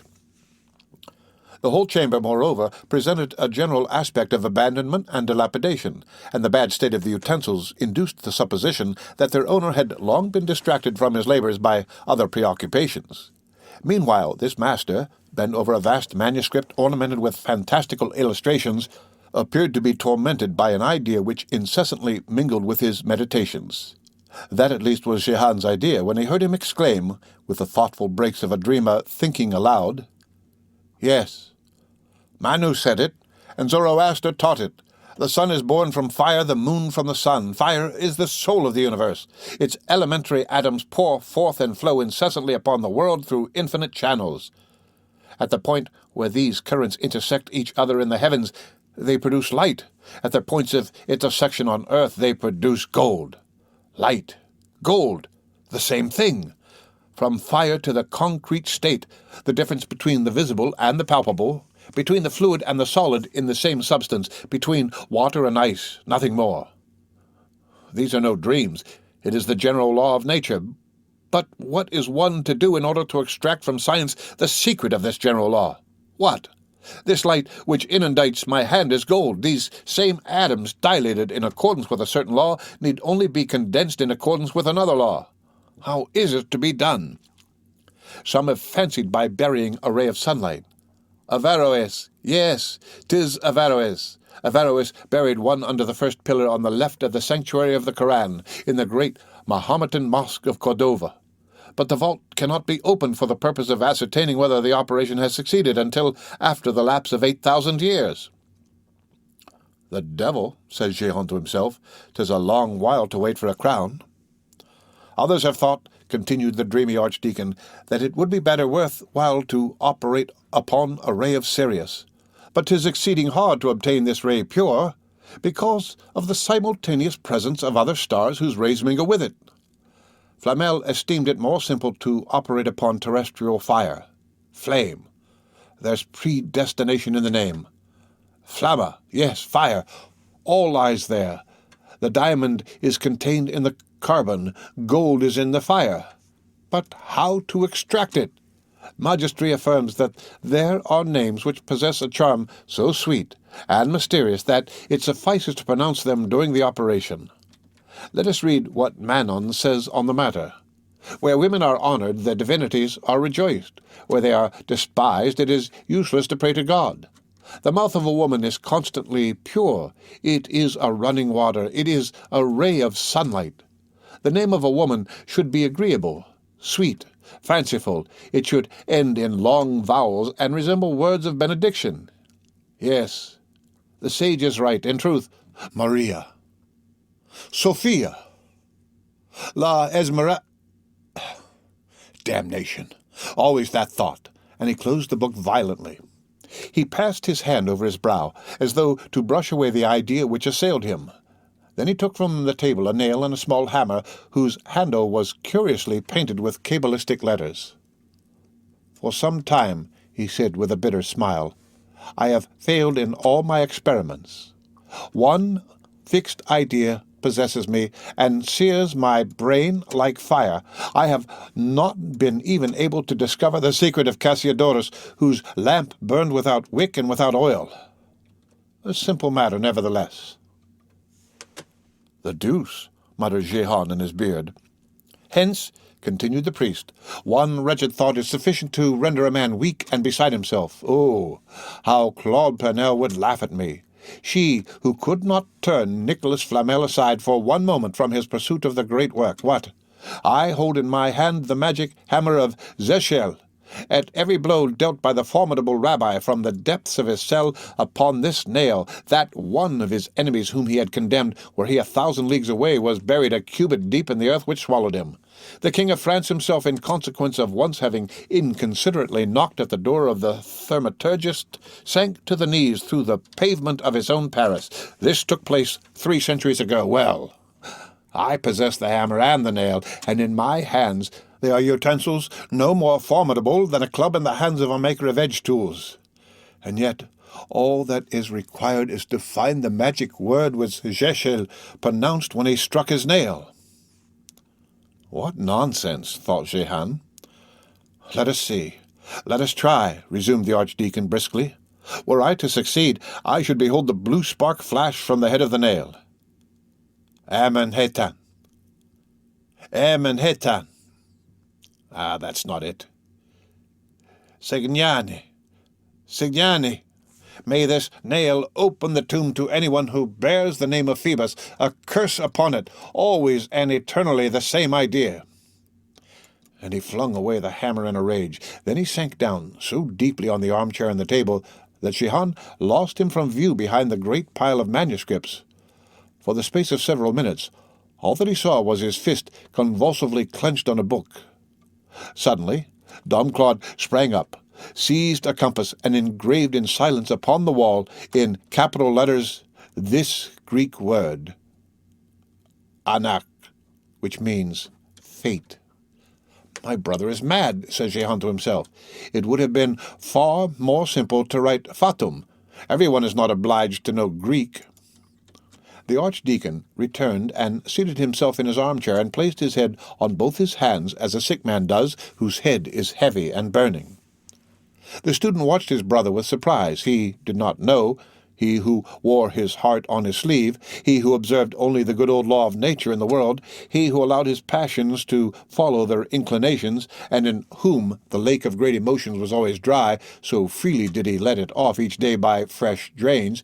He did not know with what fury the sea of human passions ferments and boils when all egress is denied to it, how it accumulates, how it swells, how it overflows, how it hollows out the heart, how it breaks in inward sobs and dull convulsions until it has rent its dikes and burst its bed. The austere and glacial envelope of Claude Frollo, that cold surface of steep and inaccessible virtue, had always deceived Jehan. The merry scholar had never dreamed that there was boiling lava, furious and profound, beneath the snowy brow of Etna. We do not know whether he suddenly became conscious of these things, but, giddy as he was, he understood that he had seen what he ought not to have seen, that he had just surprised the soul of his elder brother in one of its most secret altitudes, and that Claude must not be allowed to know it. Seeing that the archdeacon had fallen back into his former immobility, he withdrew his head very softly, and made some noise with his feet outside the door, like a person who has just arrived and is giving warning of his approach. "Enter!" cried the archdeacon from the interior of his cell. "I was expecting you. I left the door unlocked expressly. Enter, Master Jacques."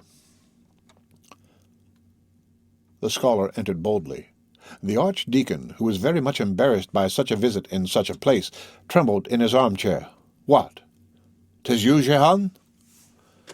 "'Tis, Ajay, all the same," said the scholar, with his ruddy, merry, and audacious face. Dom Claude's visage had resumed its severe expression. "What are you come for?" "Brother," replied the scholar, making an effort to assume a decent, pitiful, and modest mien, and twirling his cap in his hands with an innocent air, "I am come to ask of you—" "What?" "A little lecture on morality, of which I stand greatly in need." Jehan did not dare to add aloud, "and a little money of which I am in still greater need." This last member of his phrase remained unuttered. "Monsieur," said the archdeacon in a cold tone, "I am greatly displeased with you." "Alas," sighed the scholar. Dom Claude made his armchair describe a quarter circle and gazed intently at Jehan. "I am very glad to see you." This was a formidable exordium. Jehan braced himself for a rough encounter. "Jehan, complaints are brought me about you every day. What affray was that in which you bruised with a cudgel a little Vicomte, Albert de Romonchamp?" "Oh," said Jehan, "a vast thing that. A malicious page amused himself by splashing the scholars by making his horse gallop through the mire." "Who," pursued the archdeacon, "is that Mahiette Folgel whose gown you have torn? Tunicum de cheverunt, saith the complaint." "Ah, pah! A wretched cap of a Montague. Isn't that it?" "The complaint says tunicam, and not capetum. Do you know Latin?" Jehan did not reply. "Yes," pursued the priest, shaking his head, "that is the state of learning and letters at the present day. The Latin tongue is hardly understood. Syriac is unknown. Greek so odious that 'tis accounted no ignorance in the most learned to skip a Greek word without reading it, and to say, Graecum est non legitor." The scholar raised his eyes boldly. "Monsieur, my brother, doth it please you that I shall explain in good French vernacular that Greek word which is written yonder on the wall?" "What word?" "Anarch."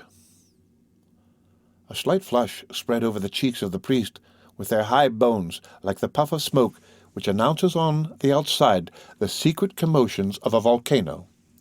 The student hardly noticed it. "Well, Jehan," stammered the elder brother with an effort, "what is the meaning of yonder word?" "Fate."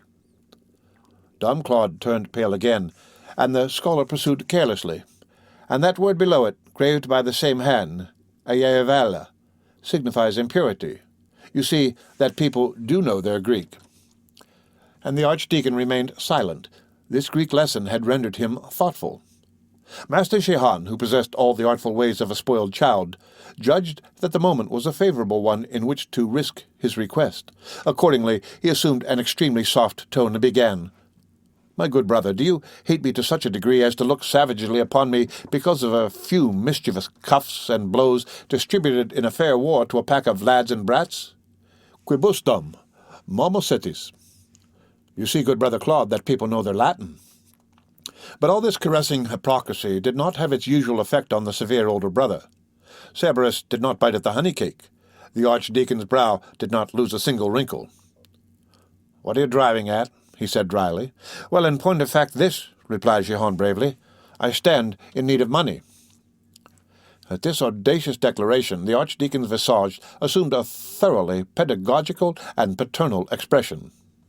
"You know, Monsieur Jehan, that our fief of Tirchapé, putting the direct taxes and the rents of the 29 houses in a block, yields only 39 livres, 11 sous, 6 deniers Parisian. It is 1/2 more than in the time of the brothers Paclet, but it is not much." "I need money," said Jehan stoically. "You know that the official has decided that our 21 houses should be moved full into the fief of the bishopric, and that we could redeem this homage only by paying the reverend bishop 2 marks of silver gilt for the price of 6 livres Parisian. Now, these 2 marks I have not yet been able to get together. You know it." "I know that I stand in need of money," repeated Jehan for the 3rd time. "And what are you going to do with it?" The question caused a flash of hope to gleam before Jehan's eyes. He resumed his dainty, caressing air. "Stay, dear brother Claude, I should not come to you with an evil motive.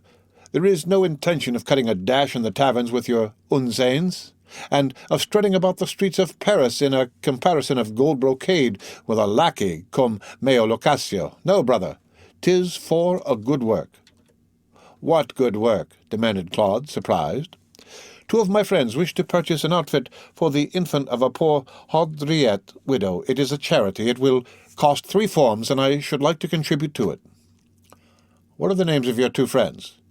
"Pierre Lassommure and Baptiste Croc-Oison," which means Peter the Slaughterer and Baptist Crack-Gosling. "Huh," said the Archdeacon. "Those are names as fit for a good work as a catapult for the chief altar." It is certain that Jehan had made a very bad choice of names for his two friends. He realized it too late. "And then," pursued the sagacious Claude, "what sort of an infant's outfit is it that is to cost 3 forms, and that for the child of a Haudriette? Since when have the Haudriette widows taken to having babies in swaddling clothes?" Jehan broke the ice once more. Well, yes. I need the money in order to go and see Isabeau La Thierry tonight in the Val d'Amour." "Impure wretch!" exclaimed the priest. "Avea, avea," said Jehan. This quotation, which the scholar borrowed with malice perchance from the wall of the cell, produced a singular effect on the Archdeacon. He bit his lips, and his wrath was drowned in a crimson flush. "Begone," he said to Jehan. "I am expecting someone." The scholar made one more effort. "Brother Claude, give me at least 1 little parisis to buy something to eat." "How far have you gone in the Decretals of Gratian?" demanded Dom Claude. "I have lost my copybooks." "Where are you in your Latin humanities?" "My copy of Horace has been stolen." "Where are you in Aristotle?" "I? Faith! Brother, what father of the Church is it who says that the errors of heretics have always had for their lurking place the thickets of Aristotle's metaphysics? A plague on Aristotle! I care not to tear my religion on his metaphysics."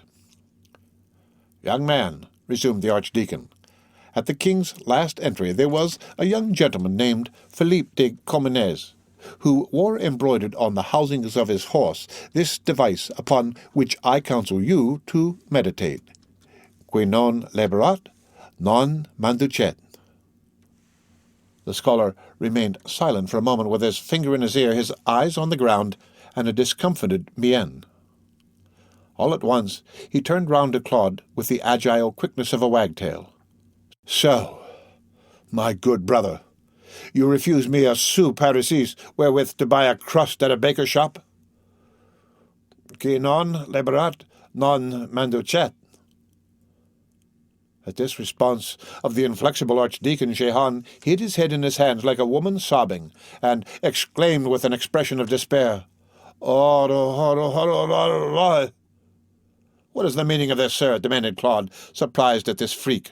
"What indeed?" said the scholar, and he lifted to Claude his impudent eyes, into which he had just thrust his fists in order to communicate to them the redness of tears. "'Tis Greek. 'Tis an anapaest of Aeschylus, which expresses grief perfectly." And here he burst into a laugh so droll and violent that it made the Archdeacon smile. It was Claude's fault, in fact. Why had he so spoiled that child? "Oh, good brother Claude," resumed Jehan, emboldened by this smile, "look at my worn-out boots. Is there a Cothurnus in the world more tragic than these boots whose soles are hanging out their tongues?"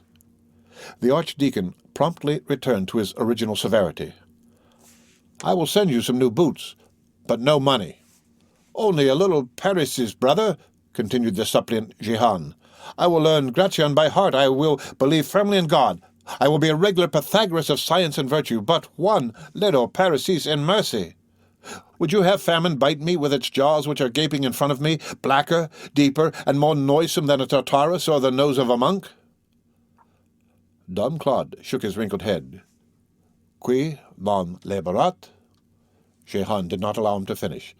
"Well," he exclaimed, "to the devil, then. Long live joy! I will live in the tavern. I will fight. I will break pots, and I will go and see the wenches." And thereupon he hurled his cap at the wall and snapped his fingers like castanets. The Archdeacon surveyed him with a gloomy air. "Jehan, you have no soul." In that case, according to Epicurus, I lack a something made of another something which has no name. Jehan, you must think seriously of amending your ways. Oh, come now, cried the student, gazing in turn at his brother and the alembics on the furnace. Everything is preposterous here, both ideas and bottles. Jehan, you are on a very slippery downward road. Do you know whither you are going? To the wine shop, says Jehan. The wine shop leads to the pillory. 'Tis as good a lantern as any other, and perchance with that one Diogenes would have found his man. The pillory leads to the gallows. The gallows is a balance which has a man at one end and the whole earth at the other. 'Tis fine to be the man. The gallows leads to hell. 'Tis a big fire. Jehan, Jehan, the end will be bad. The beginning will have been good. At that moment, the sound of a footstep was heard on the staircase. Silence, said the archdeacon, laying his finger on his mouth.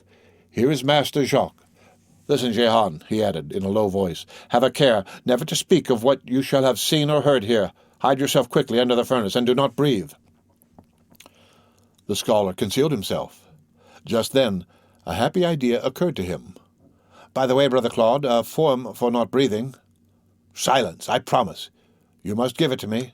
Take it, then, said the archdeacon, angrily flinging his purse at him. Jehan darted under the furnace again, and the door opened. The end of Book the 7th, Chapter 4, of The Hunchback of Notre Dame. The Hunchback of Notre Dame, by Victor Hugo. Volume 2, Book the 7th, Chapter 5. The Two Men Clothed in Black. The personage who entered wore a black gown and a gloomy mien. The first point which struck the eye of our Jehan, who, as the reader will readily surmise, had ensconced himself in his nook in such a manner as to be able to see and hear everything at his good pleasure, was the perfect sadness of the garments and the visage of this newcomer. There was, nevertheless, some sweetness diffused over that face, but it was the sweetness of a cat or a judge, an affected, treacherous sweetness. He was very grey and wrinkled, and not far from his 60th year. His eyes blinked, his eyebrows were white, his lip pendulous, and his hands large. When Jehan saw that it was only this, that is to say, no doubt, a physician or a magistrate, and that this man had a nose very far from his mouth, a sign of stupidity, he nestled down in his hole in despair at being obliged to pass an indefinite time in such an uncomfortable attitude and in such bad company. The archdeacon, in the meantime, had not even risen to receive this personage. He had made the latter a sign to seat himself on a stool near the door, and after several moments of a silence which appeared to be a continuation of a preceding meditation, he said to him in a rather patronizing way, "Good day, Master Jacques." "Greeting, master," replied the man in black. There was, in the two ways in which Master Jacques was pronounced on the one hand, and the master by preeminence on the other, the difference between Monseigneur and Monsieur, between Dominie and Domne. It was evidently the meeting of a teacher and a disciple. "Well," resumed the archdeacon after a fresh silence, which Master Jacques took good care not to disturb, "how are you succeeding?" "Alas, master," said the other with a sad smile, "I am still seeking the stone. Plenty of ashes, but not a spark of gold." Dom Claude made a gesture of impatience. "I am not talking to you of that, Master Jacques Charmolue, but of the trial of your magician. Is it not Marc Chenaine that you call him, the butler of the Court of Accounts? Does he confess his witchcraft? Have you been successful with the torture?" "Alas, no," replied Master Jacques, still with his sad smile. "We have not that consolation. That man is a stone. We might have him boiled in the Monsieur Possou before he would say anything. Nevertheless, we are sparing nothing for the sake of getting at the truth. He is already thoroughly dislocated. We are applying all the herbs of St. John's Day, as saith the old comedian Plautus. Ad vorsum stimulos laminas cuscesque compendesque, naros cantinas causaris numelis peticas boes. Nothing answers. That man is terrible. I am at my wits' end over him. You have found nothing new in his house? Aye, faith, yes, said Master Jacques, fumbling in his pouch. This parchment. There are words in it which we cannot comprehend. The criminal advocate, Monsieur Philippe Lahullière, nevertheless knows a little Hebrew, which he learned in that matter of the Jews of the Rue Cantersten at Brussels."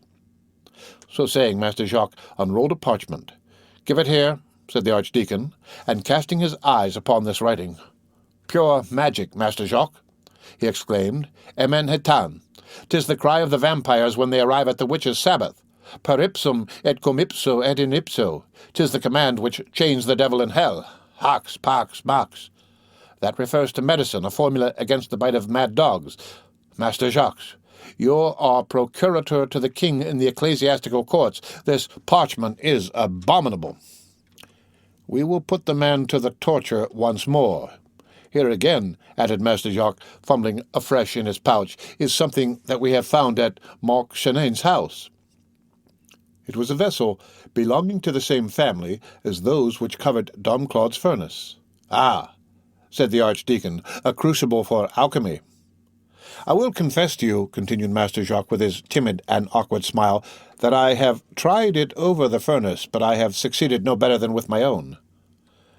The Archdeacon began an examination of the vessel. "What has he engraved on his crucible?" "Och, och, the word which expels fleas.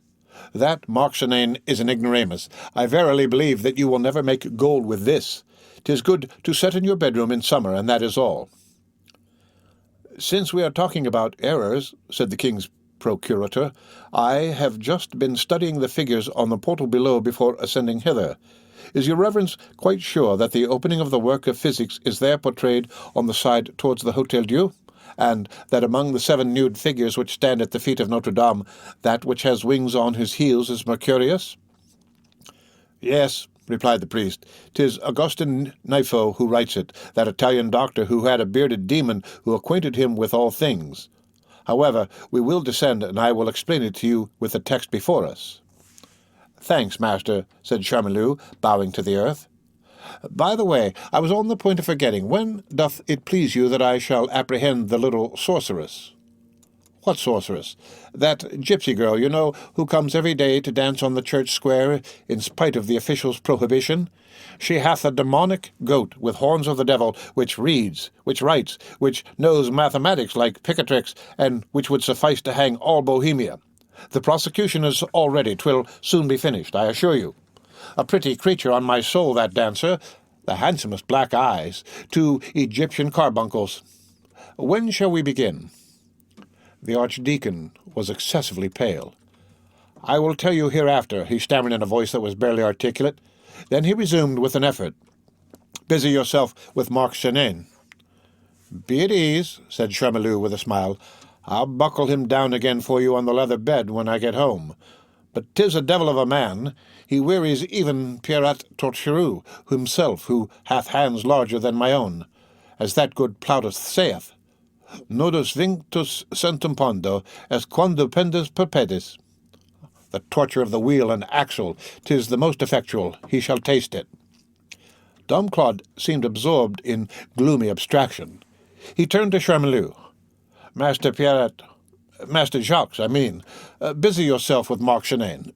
Yes, Dom Claude, poor man, he will have suffered like Momo. What an idea, to go to the witches' sabbath, a butler of the Court of Accounts, who ought to know Charlemagne's text. Strigia Valmesia. In the matter of the little girl, Esmeralda, as they call her, I will await your orders. Ah, as we pass through the portal, you will explain to me also the meaning of the gardener painted in relief, which one sees as one enters the church. Is it not the sower? Hey, master of what you are thinking, pray?" Dom Claude, buried in his own thoughts, no longer listened to him. Charmilou, following the direction of his glance, perceived that it was fixed mechanically on the great spider's web which draped the window. At that moment a bewildered fly which was seeking the March sun flung itself through the net and became entangled there. On the agitation of his web, the enormous spider made an abrupt move from his central cell, then with one bound rushed upon the fly, which he folded together with his 4 antennae, while his hideous proboscis dug into the victim's head. "Poor fly," said the king's procurator in the ecclesiastical court, and he raised his hand to save it. The archdeacon, as though roused with a start, withheld his arm with convulsive violence.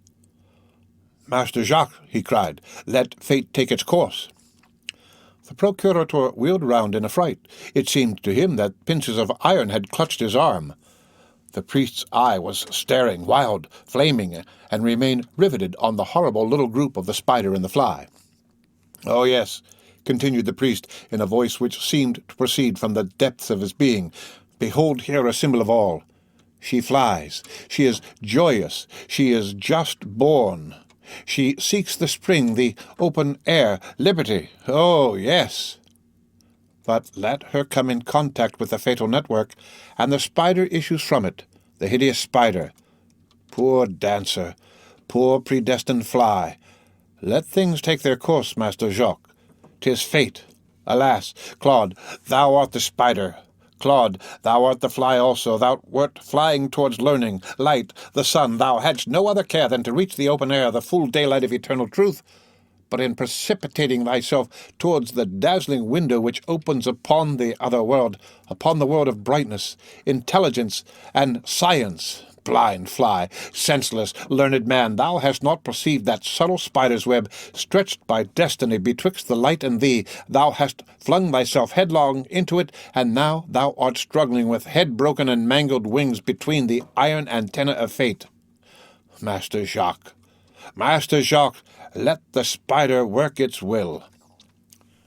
"I assure you," said Chamelot, who was gazing at him without comprehending him, "that I will not touch it. But release my arm, master. For pity's sake, you have a hand like a pair of pincers." The archdeacon did not hear him.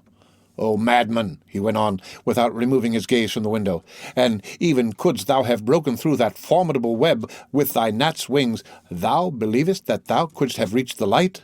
Alas! That pane of glass which is further on, that transparent obstacle, that wall of crystal harder than brass which separates all philosophies from the truth, how wouldst thou have overcome it? O vanity of science! How many wise men come flying from afar to dash their heads against thee? How many systems vainly fling themselves buzzing against that eternal pane?" He became silent. These last ideas, which had gradually led him back from himself to science, appeared to have calmed him. Jacques Chamelot recalled him wholly to a sense of reality by addressing to him this question. "Come now, master. When will you come to aid me in making gold? I am impatient to succeed." The archdeacon shook his head with a bitter smile. "Master Jacques, read Michel Celis, De Logos de Energia et Operatione Daemonum. What we are doing is not wholly innocent." "Speak lower, master. I have my suspicions of it," said Jacques Chamelot, "but one must practice a bit of hermetic science when one is only procurator of the king in the ecclesiastical court at 30 crowns tournois a year. Only speak low."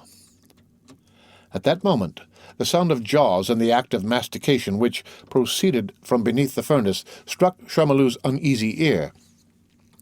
"What's that?" he inquired.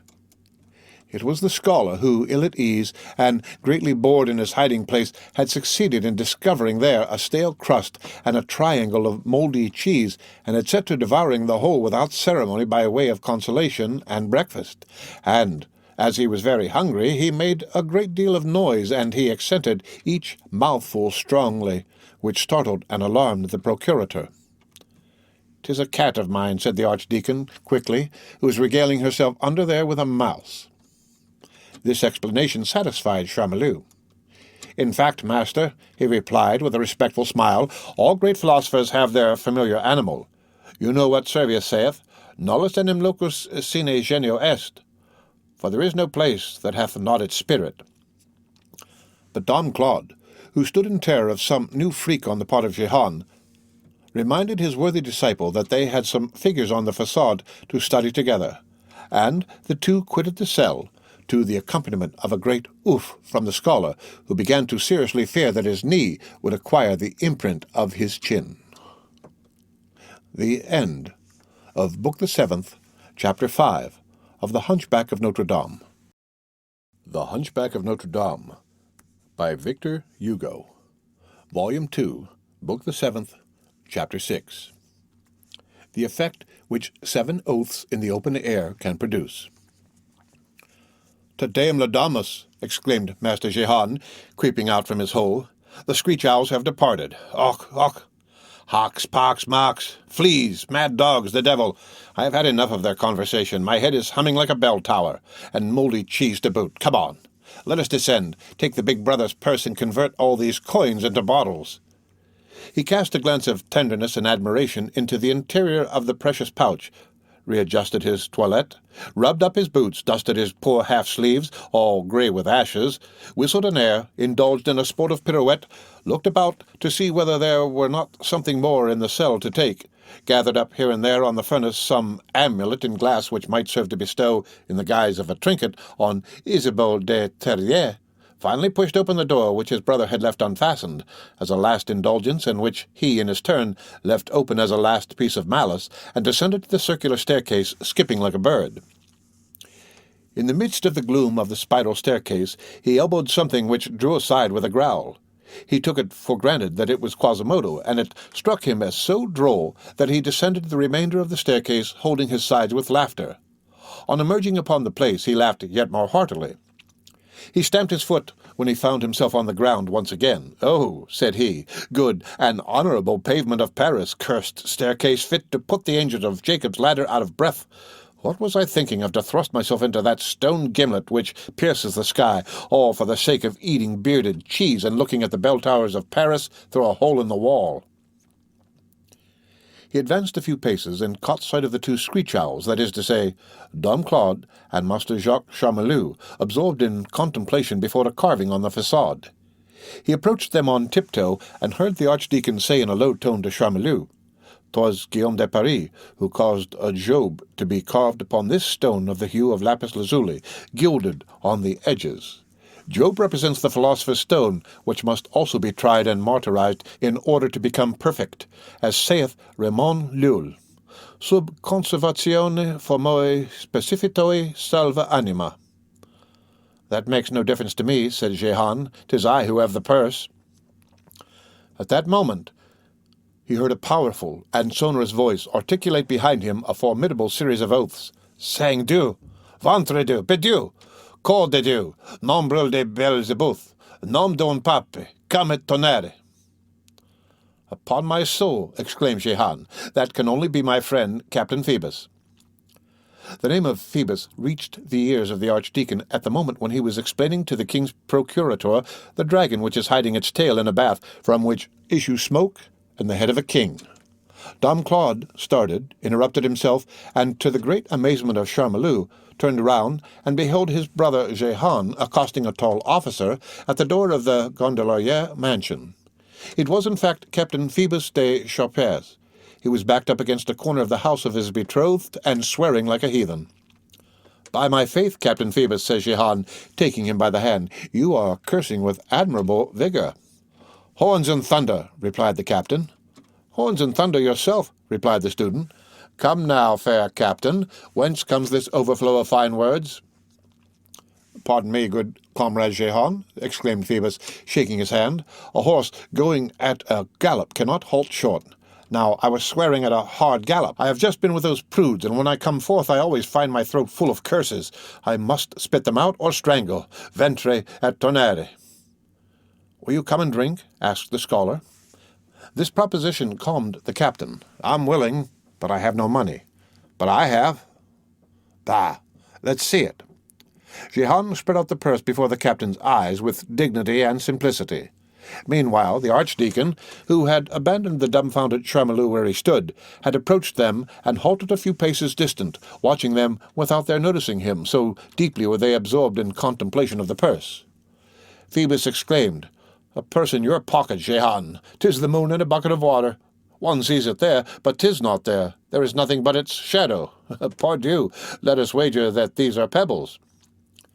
Jehan replied coldly, "Here are the pebbles wherewith I pave my fob," and without adding another word, he emptied the purse on a neighbouring post with the air of a Roman saving his country. "True God!" muttered Phoebus. "Targes, big blanks, little blanks, Malice, every two worth one of tournay farthings of Paris, real eagle liards. 'Tis dazzling. Editorial note. A malice is an ancient copper coin, the 44th part of a sou, or the 12th part of a farthing. Jehan remained dignified and immovable. Several liards had rolled into the mud. The captain, in his enthusiasm, stooped to pick them up. Jehan restrained him. "Fie, Captain Phoebus de Chatepere." Phoebus counted the coins, and, turning towards Jehan with solemnity, "Do you know, Jehan, that there are 23 sous parisis? Whom have you plundered tonight in the street-cut Wizon?" Jehan flung back his blond and curly head and said, half closing his eyes disdainfully, "We have a brother who is an archdeacon and a fool." "Corne de Dieu!" exclaimed Phoebus, "the worthy man." "Let us go and drink," said Jehan. "Where shall we go?" said Phoebus. "To Eve's Apple?" "No, Captain, to ancient science, an old woman sawing a basket handle. 'Tis a rebus, and I like that." "Un viel qui se une anse." "A plague on rebuses, Jehan. The wine is better at Eve's Apple, and then, beside the door, there is a vine in the sun which cheers me while I am drinking." "Well, here goes for Eve and her apple," said the student, and taking Phoebus's arm. "By the way, my dear Captain, you just mentioned the Rue Coupe Gueule. That is a very bad form of speech. People are no longer so barbarous. They say Coupe Courgette." The two friends set out towards Eve's Apple. It is unnecessary to mention that they had first gathered up the money and that the archdeacon followed them. The archdeacon followed them, gloomy and haggard. Was this the Phoebus whose accursed name had been mingled with all his thoughts ever since his interview with Gringoire? He did not know it, but it was at least a Phoebus, and that magic name sufficed to make the archdeacon follow the two heedless comrades with the stealthy tread of a wolf, listening to their words and observing their slightest gestures with anxious attention. Moreover, nothing was easier than to hear everything they said as they talked loudly, not in the least concerned that the passers-by were taken into their confidence. They talked of duels, wenches, wine-pots, and folly. At the turning of a street, the sound of a tambourine reached them from a neighboring square. Dom Claude heard this officer say to the scholar, "Thunder, let us hasten our steps." "Why, Phoebus?" "I'm afraid lest the Bohemian should see me." "What Bohemian?" "The little girl with the goat." "L'Esmeralda?" That's it, Jehan. I always forget her devil of a name. Let us make haste. She will recognize me. I don't want to have that girl accost me in the street." "Do you know her, Phoebus?" Here the archdeacon saw Phoebus sneer, bend down to Jehan's ear, and say a few words to him in a low voice. Then Phoebus burst into a laugh and shook his head with a triumphant air. "Truly," said Jehan. "Upon my soul," said Phoebus. "This evening?" "This evening."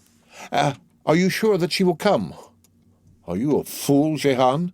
Does one doubt such things?" "Captain Phoebus, you are a happy gendarme." The archdeacon heard the whole of this conversation. His teeth chattered. A visible shiver ran through his whole body.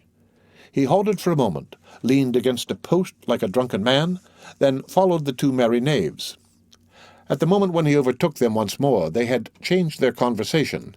He heard them singing at the top of their lungs the ancient refrain, "Les enfants des petits carreaux se font pendre comme des veaux," which means, "The children of the petit carreau let themselves be hung like calves." The end of Book the 7th, Chapter 6 of The Hunchback of Notre Dame. The Hunchback of Notre Dame by Victor Hugo.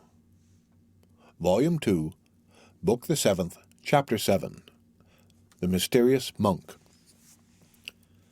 The illustrious wine shop of Eve's Apple was situated in the University at the corner of the Rue de la Rondelle and the Rue de la Bâtonnière. It was a very spacious and very low hall on the ground floor, with a vaulted ceiling whose central spring rested upon a huge pillar of wood painted yellow. Tables everywhere, shining pewter jugs hanging on the walls, always a large number of drinkers, a plenty of wenches, a window on the street, a vine at the door, and over the door a flaring piece of sheet iron painted with an apple, and a woman, rusted by the rain and turning with the wind on an iron pin. This species of weather vane which looked upon the pavement was the signboard. Night was falling. The square was dark. The wine-shop, full of candles, flamed afar like a forge in the gloom. The noise of glasses and feasting, of oaths and quarrels which escaped through the broken panes, was audible. Through the mist which the warmth of the room spread over the window in front, 100 confused figures could be seen swarming, and from time to time a burst of noisy laughter broke forth from it. The passers-by who were going about their business slipped past this tumultuous window without glancing at it. Only at intervals did some little ragged boy raise himself on tiptoe as far as the ledge, and hurl into the drinking shop that ancient, jeering hoot with which drunken men were then pursued. "Aho, souls, souls, souls!" Nevertheless, one man paced imperturbably back and forth in front of the tavern, gazing at it incessantly, and going no further from it than a pikeman from his sentry-box. He was enveloped in a mantle to his very nose. This mantle he had just purchased of the old clothes-man in the vicinity of the Eve's Apple, no doubt to protect himself from the cold of the March evening, possibly also to conceal his costume.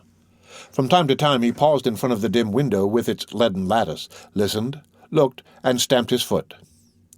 At length the door of the dram-shop opened. This was what he appeared to be waiting for. 2 boon companions came forth. The ray of light which escaped from the door crimsoned for a moment their jovial faces. The man in the mantle went and stationed himself on the watch under a porch on the other side of the street. "Connaître," said one of the comrades. 7 o'clock is on the point of striking. 'Tis the hour of my appointed meeting." "I tell you," repeated his companion with a thick tongue, "that I don't live in the Rue des Mauvaises Paroles, indignus qui inter mala verba habitat. I have a lodging in the Rue Jean Pain-Mollet, in Vico Johannes Pain-Mollet. You are more horned than a unicorn if you assert the contrary." Everyone knows that he who once mounts astride a bear is never after afraid, but you have a nose turned to dainties like St. Jacques of the hospital. "Jehan, my friend, you are drunk," said the other. The other replied, staggering, "It pleases you to say so, Phoebus, but it hath been proved that Plato had the profile of a hound." The reader has, no doubt, already recognized our 2 brave friends, the captain and the scholar. It appears that the man who was lying in wait for them had also recognized them, for he slowly followed all the zigzags that the scholar caused the captain to make, who, being a more hardened drinker, had retained all his self-possession. By listening to them attentively, the man in the mantle could catch in its entirety the following interesting conversation. "Corbaquet, do try to walk straight, Master Bachelor. You know that I must leave you. Here it is, 7 o'clock. I have an appointment with a woman." "Leave me, then. I see stars and lances of fire. You are like the Chateau de Dampmartin, which is bursting with laughter." "By the warts of my grandmother, Jehan, you are raving too much with rabidness. By the way, Jehan, do you have any money left?" "Monsieur Rector, there is no mistake. The little butcher's shop, Pava Bolseria." "Jehan, my friend Jehan, you know that I made an appointment with that little girl at the end of the Pont Saint-Michel, and I can only take her to the Falaudiers, the old crone of the bridge, and that I must pay for a chamber. The old witch with a white moustache would not trust me. Jehan, for pity's sake, have we drunk up the whole of the cure's purse? Have you not a single parisis left?" The consciousness of having spent the other hours well is a just and savoury condiment for the table. "Belly and guts, a truce to your whimsical nonsense. Tell me, Jehan of the devil, have you any money left? Give it to me, Bedieu, or I will search you were you as leprous as Job and as scabby as Caesar." "Monsieur, the Rue Gallias is a street which hath at one end the Rue de la Verrière, and at the other the Rue de la Tixeranderie." "Well, yes, my good friend Jehan, my poor comrade, the Rue Gallias is good, very good, but in the name of heaven, collect your wits. I must have a sous parisis, and the appointment is for 7 o'clock. Silence for the rondo, and attention to the refrain. Quand les races mangeront les casses, le roi sera seigneur des races, quand les mères, qui est grande et laid, sera à la son jeune gelée, on verra par-dessous la glace, sortir sous des races de la place, which means, When the rats eat the cats, the king will be lord of Arras. When the sea, which is great and wide, is frozen over at St. John's tide, men will see across the ice those who dwell in Arras quit their place. Well, scholar of Antichrist, may you be strangled with the entrails of your mother, exclaimed Phoebus, and he gave the drunken scholar a rough push. The latter slipped against the wall and slid flabbily to the pavement of Philippe Augustus. A remnant of fraternal pity, which never abandons the heart of a drinker, prompted Phoebus to roll Jehan with his foot upon one of those pillows of the poor which Providence keeps in readiness at the corner of all the street posts of Paris, and which the rich blight with the name of a rubbish heap. The captain adjusted Jehan's head upon an inclined plane of cabbage stumps, and on the very instant the scholar fell to snoring in a magnificent bass. Meanwhile, all malice was not extinguished in the captain's heart. "So much the worse if the devil's cart picks you up on its passage," he said to the poor, sleeping clerk, and he strode off. The man in the mantle, who had not ceased to follow him, halted for a moment before the prostrate scholar, as though agitated by indecision.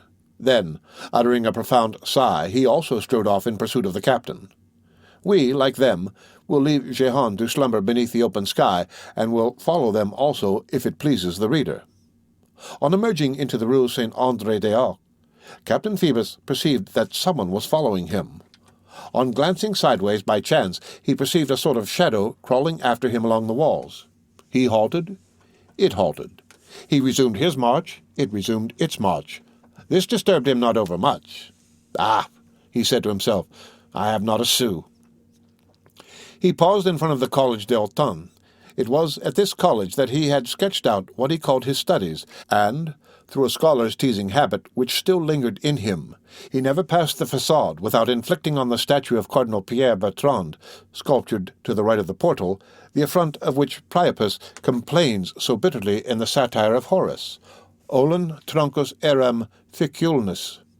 He had done this with so much unrelenting animosity that the inscription Eduensis Episcopus had become almost effaced. Therefore he halted before the statue according to his wont. The street was utterly deserted. At the moment when he was coolly retying his shoulder knots, with his nose in the air, he saw the shadow approaching him with slow steps, so slow that he had ample time to observe that this shadow wore a cloak and a hat. On arriving near him, it halted and remained more motionless than the statue of Cardinal Bertrand. Meanwhile, it riveted upon Phoebus two intent eyes full of that vague light which issues in the night from the pupils of a cat. The captain was brave, and would have cared very little for a highwayman with a rapier in his hand. But this walking statue, this petrified man, froze his blood. There were then in circulation strange stories of a surly monk, a nocturnal prowler about the streets of Paris, and they recurred confusedly to his memory. He remained for several minutes in stupefaction, and finally broke the silence with a forced laugh. "Monsieur, if you are a robber, as I hope you are, you produce upon me the effect of a heron attacking a nutshell. I am the son of a ruined family, my dear fellow. Try your hand near by here. In the chapel of this college there is some wood of the true cross set in silver." The hand of the shadow emerged from beneath its mantle and descended upon the arm of Phoebus with the grip of an eagle's talon. At the same time the shadow spoke. "Captain Phoebus de Chateaubriand." "What the devil?" said Phoebus. "You know my name." "I know not your name alone," continued the man in the mantle with his sepulchral voice. "You have a rendezvous this evening." "Yes," replied Phoebus in amazement. "At 7 o'clock. In a quarter of an hour. At La Falaudels. Precisely. The lewd hag of the Pont Saint-Michel. Of Saint-Michel, the archangel, as the paternoster saith." "Impious wretch," muttered the spectre. "With a woman?" "Confiteor, I confess. Who is called?" "La Esmeralda," said Phoebus gaily. All his heedlessness had gradually returned. At this name, the shadow's grasp shook the arm of Phoebus in a fury. "Captain Phoebus de Chateaubriand, thou liest." Anyone who could have beheld at that moment the captain's inflamed countenance, his leap backward so violent that he disengaged himself from the grip which held him, the proud air with which he clapped his hand on his sword-hilt, and in the presence of this wrath, the gloomy immobility of the man in the cloak, anyone who could have beheld this would have been a touch of the combat of Don Juan and the statue. "Christ and Satan!" exclaimed the captain. "That is a word which rarely strikes the ear of a Châteaubriand. Thou wilt not dare repeat it." "Thou liest," said the shadow coldly. The captain gnashed his teeth. Surly monk, phantom superstitions, he had forgotten all at that moment. He no longer beheld anything but a man and an insult. "Ah, this is well," he stammered in a voice stifled with rage. He drew his sword, then stammering, for anger as well as fear makes a man tremble. "Here, on the spot, come on, swords, swords, blood on the pavement." But the other never stirred. When he beheld his adversary on guard and ready to parry, "Captain Phoebus," he said, and his tone vibrated with bitterness, "you forget your appointment." The rages of men like Phoebus are milk soups whose ebullition is calmed by a drop of cold water. This simple remark caused the sword which glittered in the captain's hand to be lowered. "Captain," pursued the man, "tomorrow, the day after tomorrow, a month hence, 10 years hence, you will find me ready to cut your throat. But go first to your rendezvous." "In sooth," said Phoebus, as though seeking to capitulate with himself, "these are two charming things to be encountered in a rendezvous, a sword and a wench. But I do not see why I should miss the one for the sake of the other when I can have both." He replaced his sword in its scabbard. "Go to your rendezvous," said the man. "Monsieur," replied Phoebus with some embarrassment, "many thanks for your courtesy. In fact, there will be ample time tomorrow for us to chop up Father Adam's doublet into slashes and buttonholes. I am obliged to you for allowing me to pass one more agreeable quarter of an hour. I certainly did hope to put you in the gutter, and still arrive in time for the fair one, especially as it has a better appearance to make the women wait a little in such cases. But you strike me as having the air of a gallant man, and it is safer to defer our affair until tomorrow, so I will betake myself to my rendezvous. It is for 7 o'clock, as you know." Here Phoebus scratched his ear. "Ah, Corne Dieu, I had forgotten. I have an sou to discharge the price of the garret. And the old crone will insist on being paid in advance. She distrusts me." "Here is the wherewithal to pay." Phoebus felt the stranger's cold hand slip into his a large piece of money. He could not refrain from taking the money and pressing the hand. "V'la Dieu," he exclaimed, "you are a good fellow." "One condition," said the man. "Prove to me that I have been wrong and that you were speaking the truth. Hide me in some corner whence I can see whether this woman is really the one whose name you muttered." "Oh," replied Phoebus, "'tis all one to me. We will take the St. Martha chamber. You can look at your ease from the kennel hard by." "Come, then," said the shadow. "At your service," said the captain. "I know not whether you are Monsieur Diabolus in person, but let us be good friends for this evening. Tomorrow I will repay you all my debts, both of purse and sword." They set out again at a rapid pace. At the expiration of a few minutes, the sound of the river announced to them that they were on the Pont Saint-Michel, then loaded with houses. "I will first show you the way," said Phoebus to his companion. "I will then go in search of the fair one who is awaiting me near the Petit Châtelet." His companion made no reply. He had not uttered a word since they had been walking side by side. Phoebus halted before a low door and knocked roughly. A light made its appearance through the cracks of the door. "Who is there?" cried a toothless voice.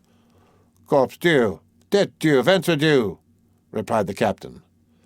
The door opened instantly and allowed the newcomers to see an old woman and an old lamp, both of which trembled.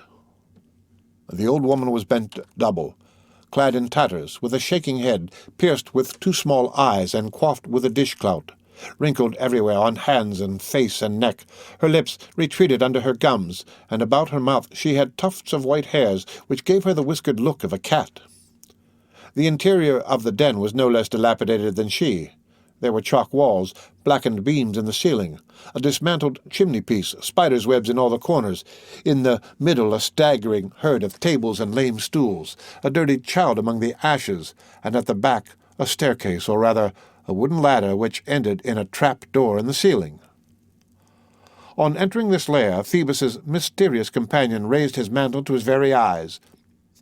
Meanwhile, the captain, swearing like a Saracen, hastened to make the sun shine in a crown, as saith our admirable Regnier. "The St. Martha chamber," said he. The old woman addressed him as Monseigneur, and shut up the crown in a drawer. It was the coin which the man in the black mantle had given to Phoebus. While her back was turned, the bushy-headed and ragged little boy, who was playing in the ashes, adroitly approached the drawer, abstracted the crown, and put in its place a dry leaf which he had plucked from a faggot. The old crone made a sign to the two gentlemen, as she called them, to follow her, and mounted the ladder in advance of them. On arriving at the upper story, she set her lamp on a coffer, and Phoebus, like a frequent visitor of the house, opened a door which opened on a dark hole. "Enter here, my dear fellow," he said to his companion. The man in the mantle obeyed without a word in reply. The door closed upon him. He heard Phoebus bolt it, and a moment later descend the stairs again with the aged hag.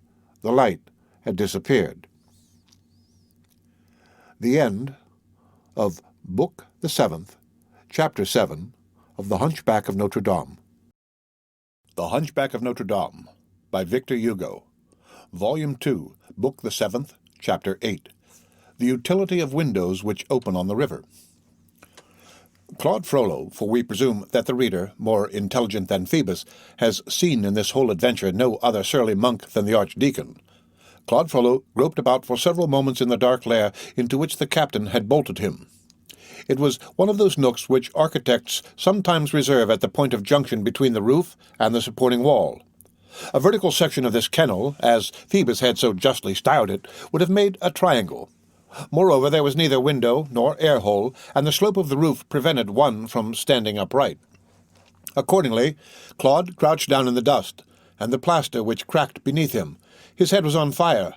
Rummaging around him with his hands, he found on the floor a bit of broken glass which he pressed to his brow, and whose coolness afforded him some relief. What was taking place at that moment in the gloomy soul of the archdeacon? God and himself could alone know. In what order was he arranging in his mind La Esmeralda, Phoebus, Jacques Chamelou, his young brother, so beloved, yet abandoned by him in the mire, his archdeacon's cassock, his reputation, perhaps dragged to La Falaudels, all these adventures, all these images? I cannot say, but it is certain that these ideas formed in his mind a horrible group. He had been waiting a quarter of an hour. It seemed to him that he had grown a century older.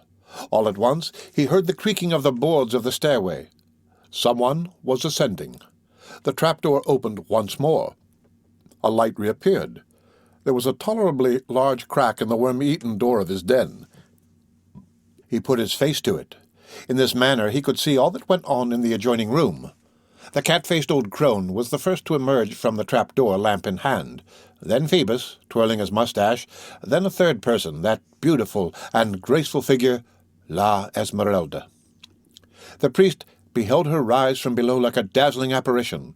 Claude trembled. A cloud spread over his eyes. His pulses beat violently. Everything rustled and whirled around him.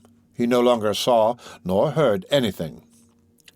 When he recovered himself, Phoebus and Esmeralda were alone, seated on the wooden coffer beside the lamp, which made these two youthful figures and a miserable pallet at the end of the attic stand out plainly before the archdeacon's eyes. Beside the pallet was a window, whose panes, broken like a spider's web upon which rain has fallen, allowed a view, through its rent meshes, of a corner of the sky, and the moon lying far away on an eider-down bed of soft clouds. The young girl was blushing, confused, palpitating. Her long, drooping lashes shaded her crimson cheeks. The officer, to whom she dared not lift her eyes, was radiant. Mechanically, and with a charmingly unconscious gesture, she traced with the tip of her finger incoherent lines on the bench, and watched her finger. Her foot was not visible. The little goat was nestling upon it. The captain was very gallantly clad. He had tufts of embroidery at his neck and wrists, a great elegance at that day. It was not without difficulty that Dom Claude managed to hear what they were saying through the humming of the blood which was boiling in his temples. A conversation between lovers is a very commonplace affair. It is a perpetual "I love you," a musical phrase which is very insipid and very bawled for indifferent listeners when it is not ornamented with some theodoture. But Claude was not an indifferent listener. "Oh," said the young girl, without raising her eyes, "do not despise me, Monseigneur Phoebus. I feel that what I am doing is not right." "Despise you, my pretty child?" replied the officer with an air of superior and distinguished gallantry. "Despise you? Tête Dieu, and why?" For having followed you. On that point, my beauty, we don't agree. I ought not to despise you, but to hate you. The young girl looked at him in affright. Hate me? What have I done? For having required so much urging. Alas, said she, 'tis because I am breaking a vow. I shall not find my parents. The amulet will lose its virtue. But what matters it? What need have I of father or mother now? So saying, she fixed upon the captain her great black eyes, moist with joy and tenderness. Devil take me if I understand you, exclaimed Phoebus. La Esmeralda remained silent for a moment. Then a tear dropped from her eyes, a sigh from her lips, and she said, Oh, mon seigneur, I love you. Such a perfume of chastity, such a charm of virtue surrounding the young girl that Phoebus did not feel completely at his ease beside her. But this remark emboldened him. You love me, he said, with rapture, and he threw his arm round the gypsy's waist. He had only been waiting for this opportunity. The priest saw it, and tested with the tip of his finger the point of a poniard which he wore concealed in his breast.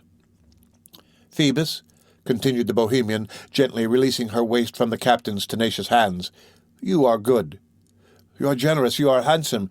You saved me who am only a poor child lost in Bohemia.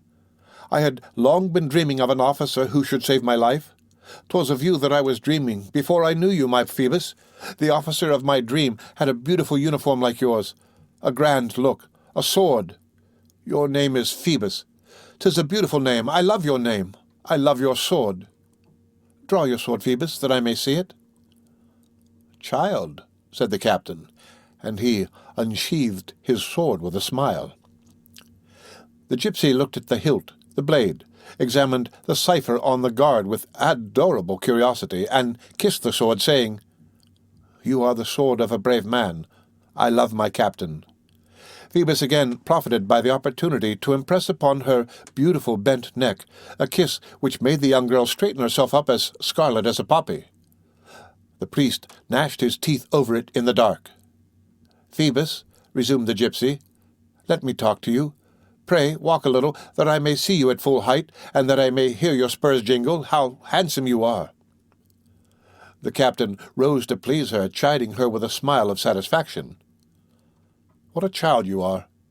By the way, my charmer, have you seen me in my archer's ceremonial doublet? Alas, no, she replied. It is very handsome. Phoebus returned and seated himself beside her, but much closer than before. Listen, my dear. The gypsy gave him several little taps with her pretty hand on his mouth, with a childish mirth and grace and gaiety. No, I will not listen to you. Do you love me? I want you to tell me whether you love me. Do I love the angel of my life? Exclaimed the captain, half kneeling. My body, my blood, my soul, all are thine. All are for thee. I love thee, and I have never loved anyone but thee. The captain had repeated this phrase so many times in many similar conjunctures that he delivered it all in one breath without committing a single mistake. At this passionate declaration, the gypsy raised to the dirty ceiling which served for the skies a glance full of angelic happiness. Oh, she murmured, this is the moment when one should die. Phoebus found the moment favorable for robbing her of another kiss, which went to torture the unhappy archdeacon in his nook. Die? Exclaimed the amorous captain. What are you saying, my lovely angel? 'Tis a time for living, or Jupiter is only a scamp. Die at the beginning of so sweet a thing? Comme de bouffe, what a jest! It is not that. Listen, my dear Similar, Esmeralda, pardon, you have so prodigiously Saracen a name that I never can get it straight. 'Tis a thicket which stops me short. Good heavens, said the poor girl, and I thought my name pretty because of its singularity. But since it displeases you, I would that I were called Goton.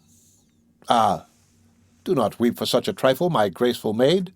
'Tis a name to which one must get accustomed, that is all. When I once know it by heart, all will go smoothly. Listen then, my dear Similar. I adore you passionately. I love you so that 'tis simply miraculous. I know a girl who is bursting with rage over it. The jealous girl interrupted him. Who? What matters that to us? Said Phoebus. Do you love me? Oh, said she. Well, That is all. You shall see how I love you also. May the great devil Neptunus spare me if I do not make you the happiest woman in the world. We will have a pretty little house somewhere. I will make my archers parade before your windows. They are all mounted and set at defiance, those of Captain Mignon. There are Vulguières, Grancanières, and Hancoulevenières. I will take you to the great sights of the Parisians at the storehouse of Rolly. 80,000 armed men, 30,000 white harnesses, short coats or coats of mail, the 67 banners of the trades, the standards of the parliaments, of the chamber of accounts, of the treasury of the generals, of the aids of the mint, a devilish fine array, in short. I will conduct you, Roy, which are wild beasts. All women love that. For several moments, the young girl, absorbed in her charming thoughts, was dreaming to the sound of his voice without listening to the sense of his words. "Oh, how happy you will be," continued the captain, and at the same time he gently unbuckled the gypsy's girdle. "What are you doing?" she said quickly. This act of violence had roused her from her reverie. "Nothing," replied Phoebus. "I was only saying that you must abandon all this garb of folly and the street corner when you are with me." "When I am with you, Phoebus," said the young girl tenderly. She became pensive and silent once more. The captain, emboldened by her gentleness, clasped her waist without resistance, then began softly to unlace the poor child's corsage, and disarranged her tucker to such an extent that the panting priest beheld the gypsy's beautiful shoulder emerge from the gauze as round and brown as the moon rising through the mists of the horizon. The young girl allowed Phoebus to have his way. She did not appear to perceive it. The eye of the bold captain flashed. Suddenly she turned towards him.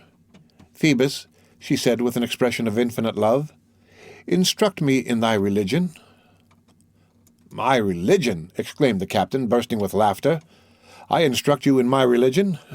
Cornet tonnerre, what do you want with my religion?" "In order that we may be married," she replied.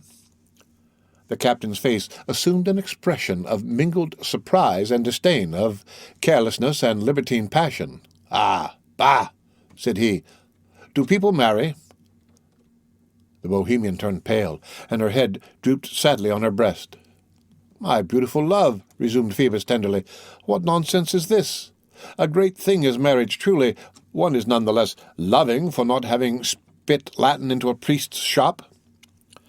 While speaking thus in his softest voice, he approached extremely near the gypsy. His caressing hands resumed their place around her supple and delicate waist. His eye flashed more and more, and everything announced that Monsieur Phoebus was on the verge of one of those moments when Jupiter himself commits so many follies that Homer is obliged to summon a cloud to his rescue. But Dom Claude saw everything. The door was made of thoroughly rotten cask staves, which left large apertures for the passage of this hawk-like gaze. This brown-skinned, broad-shouldered priest, hitherto condemned to the austere virginity of the cloister, was quivering and boiling in the presence of this night scene of love and voluptuousness. This young and beautiful girl, given over in disarray to the ardent young man, made melted lead flow in his veins.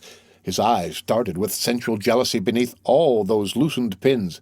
Anyone who could at that moment have seen the face of the unhappy man glued to the worm-eaten bars would have thought that he beheld the face of a tiger glaring from the depths of a cage at some jackal devouring a gazelle. His eyes shone like a candle through the cracks of the door.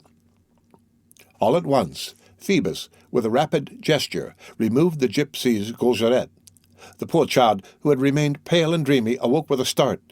She recoiled hastily from the enterprising officer, and casting a glance at her bare neck and shoulders, red, confused, mute with shame, she crossed her beautiful arms on her breast to conceal it.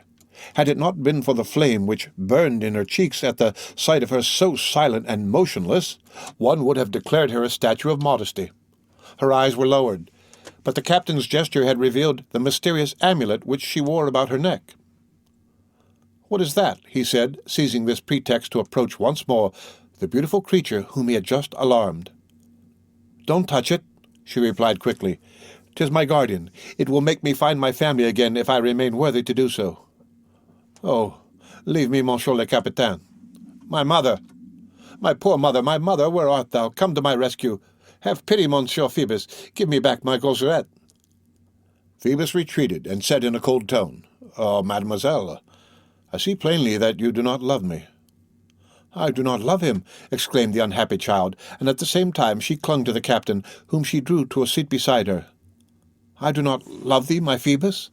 What art thou saying, wicked man, to break my heart? Oh, take me, take all. Do what you will with me, I am thine. What matters to me the amulet? What matters to me my mother? 'Tis thou who art my mother, since I love thee, Phoebus, my beloved Phoebus. Dost thou see me? 'Tis I.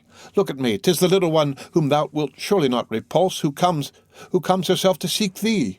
My soul, my life, my body, my person, all is one thing which is thine, my captain. Well, no, we will not marry, since that displeases me. And then, what am I? A miserable girl of the gutters, whilst thou, my Phoebus, art a gentleman. A fine thing, truly. A dancer wed an officer. I was mad. No, Phoebus, no. I will be thy mistress, thy amusement, thy pleasure, when thou wilt, a girl who shall belong to thee. I was only made for that, soiled, despised, dishonoured. But what matters it? Beloved, I shall be the proudest and the most joyous of women, and when I grow old or ugly, Phoebus, when I am no longer good to love you, you will suffer me to serve you still. Others will embroider scarfs to you. 'Tis I, the servant, who will care for them. You will let me polish your spurs, brush your doublet, dust your riding boots. You will have that pity, will you not, Phoebus? Meanwhile, take me here, Phoebus. All this belongs to thee. Only love me. We gypsies need only air and love." So saying, she threw her arms around the officer's neck.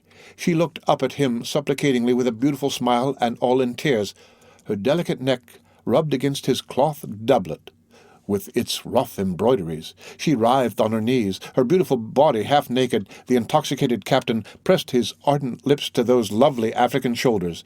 The young girl, her eyes bent on the ceiling as she leaned backwards, quivered, all palpitating beneath this kiss. All at once, above Phoebus's head, she beheld another head, a green, livid, convulsed face with the look of a lost soul. Near this face was a hand grasping a poniard. It was the face and hand of the priest. He had broken the door, and he was there. Phoebus could not see him. The young girl remained motionless, frozen with terror, dumb beneath that terrible apparition, like a dove which should raise its head at the moment when the hawk is gazing into her nest with its round eyes. She could not even utter a cry. She saw the poniard descend upon Phoebus and rise again, reeking. "Maledictions," said the captain, and fell. She fainted. At the moment when her eyes closed, when all feeling vanished in her, she thought that she felt a touch of fire imprinted upon her lips, a kiss more burning than the red-hot iron of the executioner.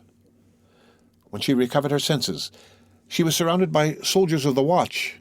They were carrying away the captain, bathed in his blood. The priest had disappeared. The window at the back of the room, which opened on the river, was wide open. They picked up a cloak which they supposed to belong to the officer, and she heard them saying around her, "'Tis a sorceress who has stabbed a captain." The end of Book the 7th, Chapter 8 of The Hunchback of Notre Dame.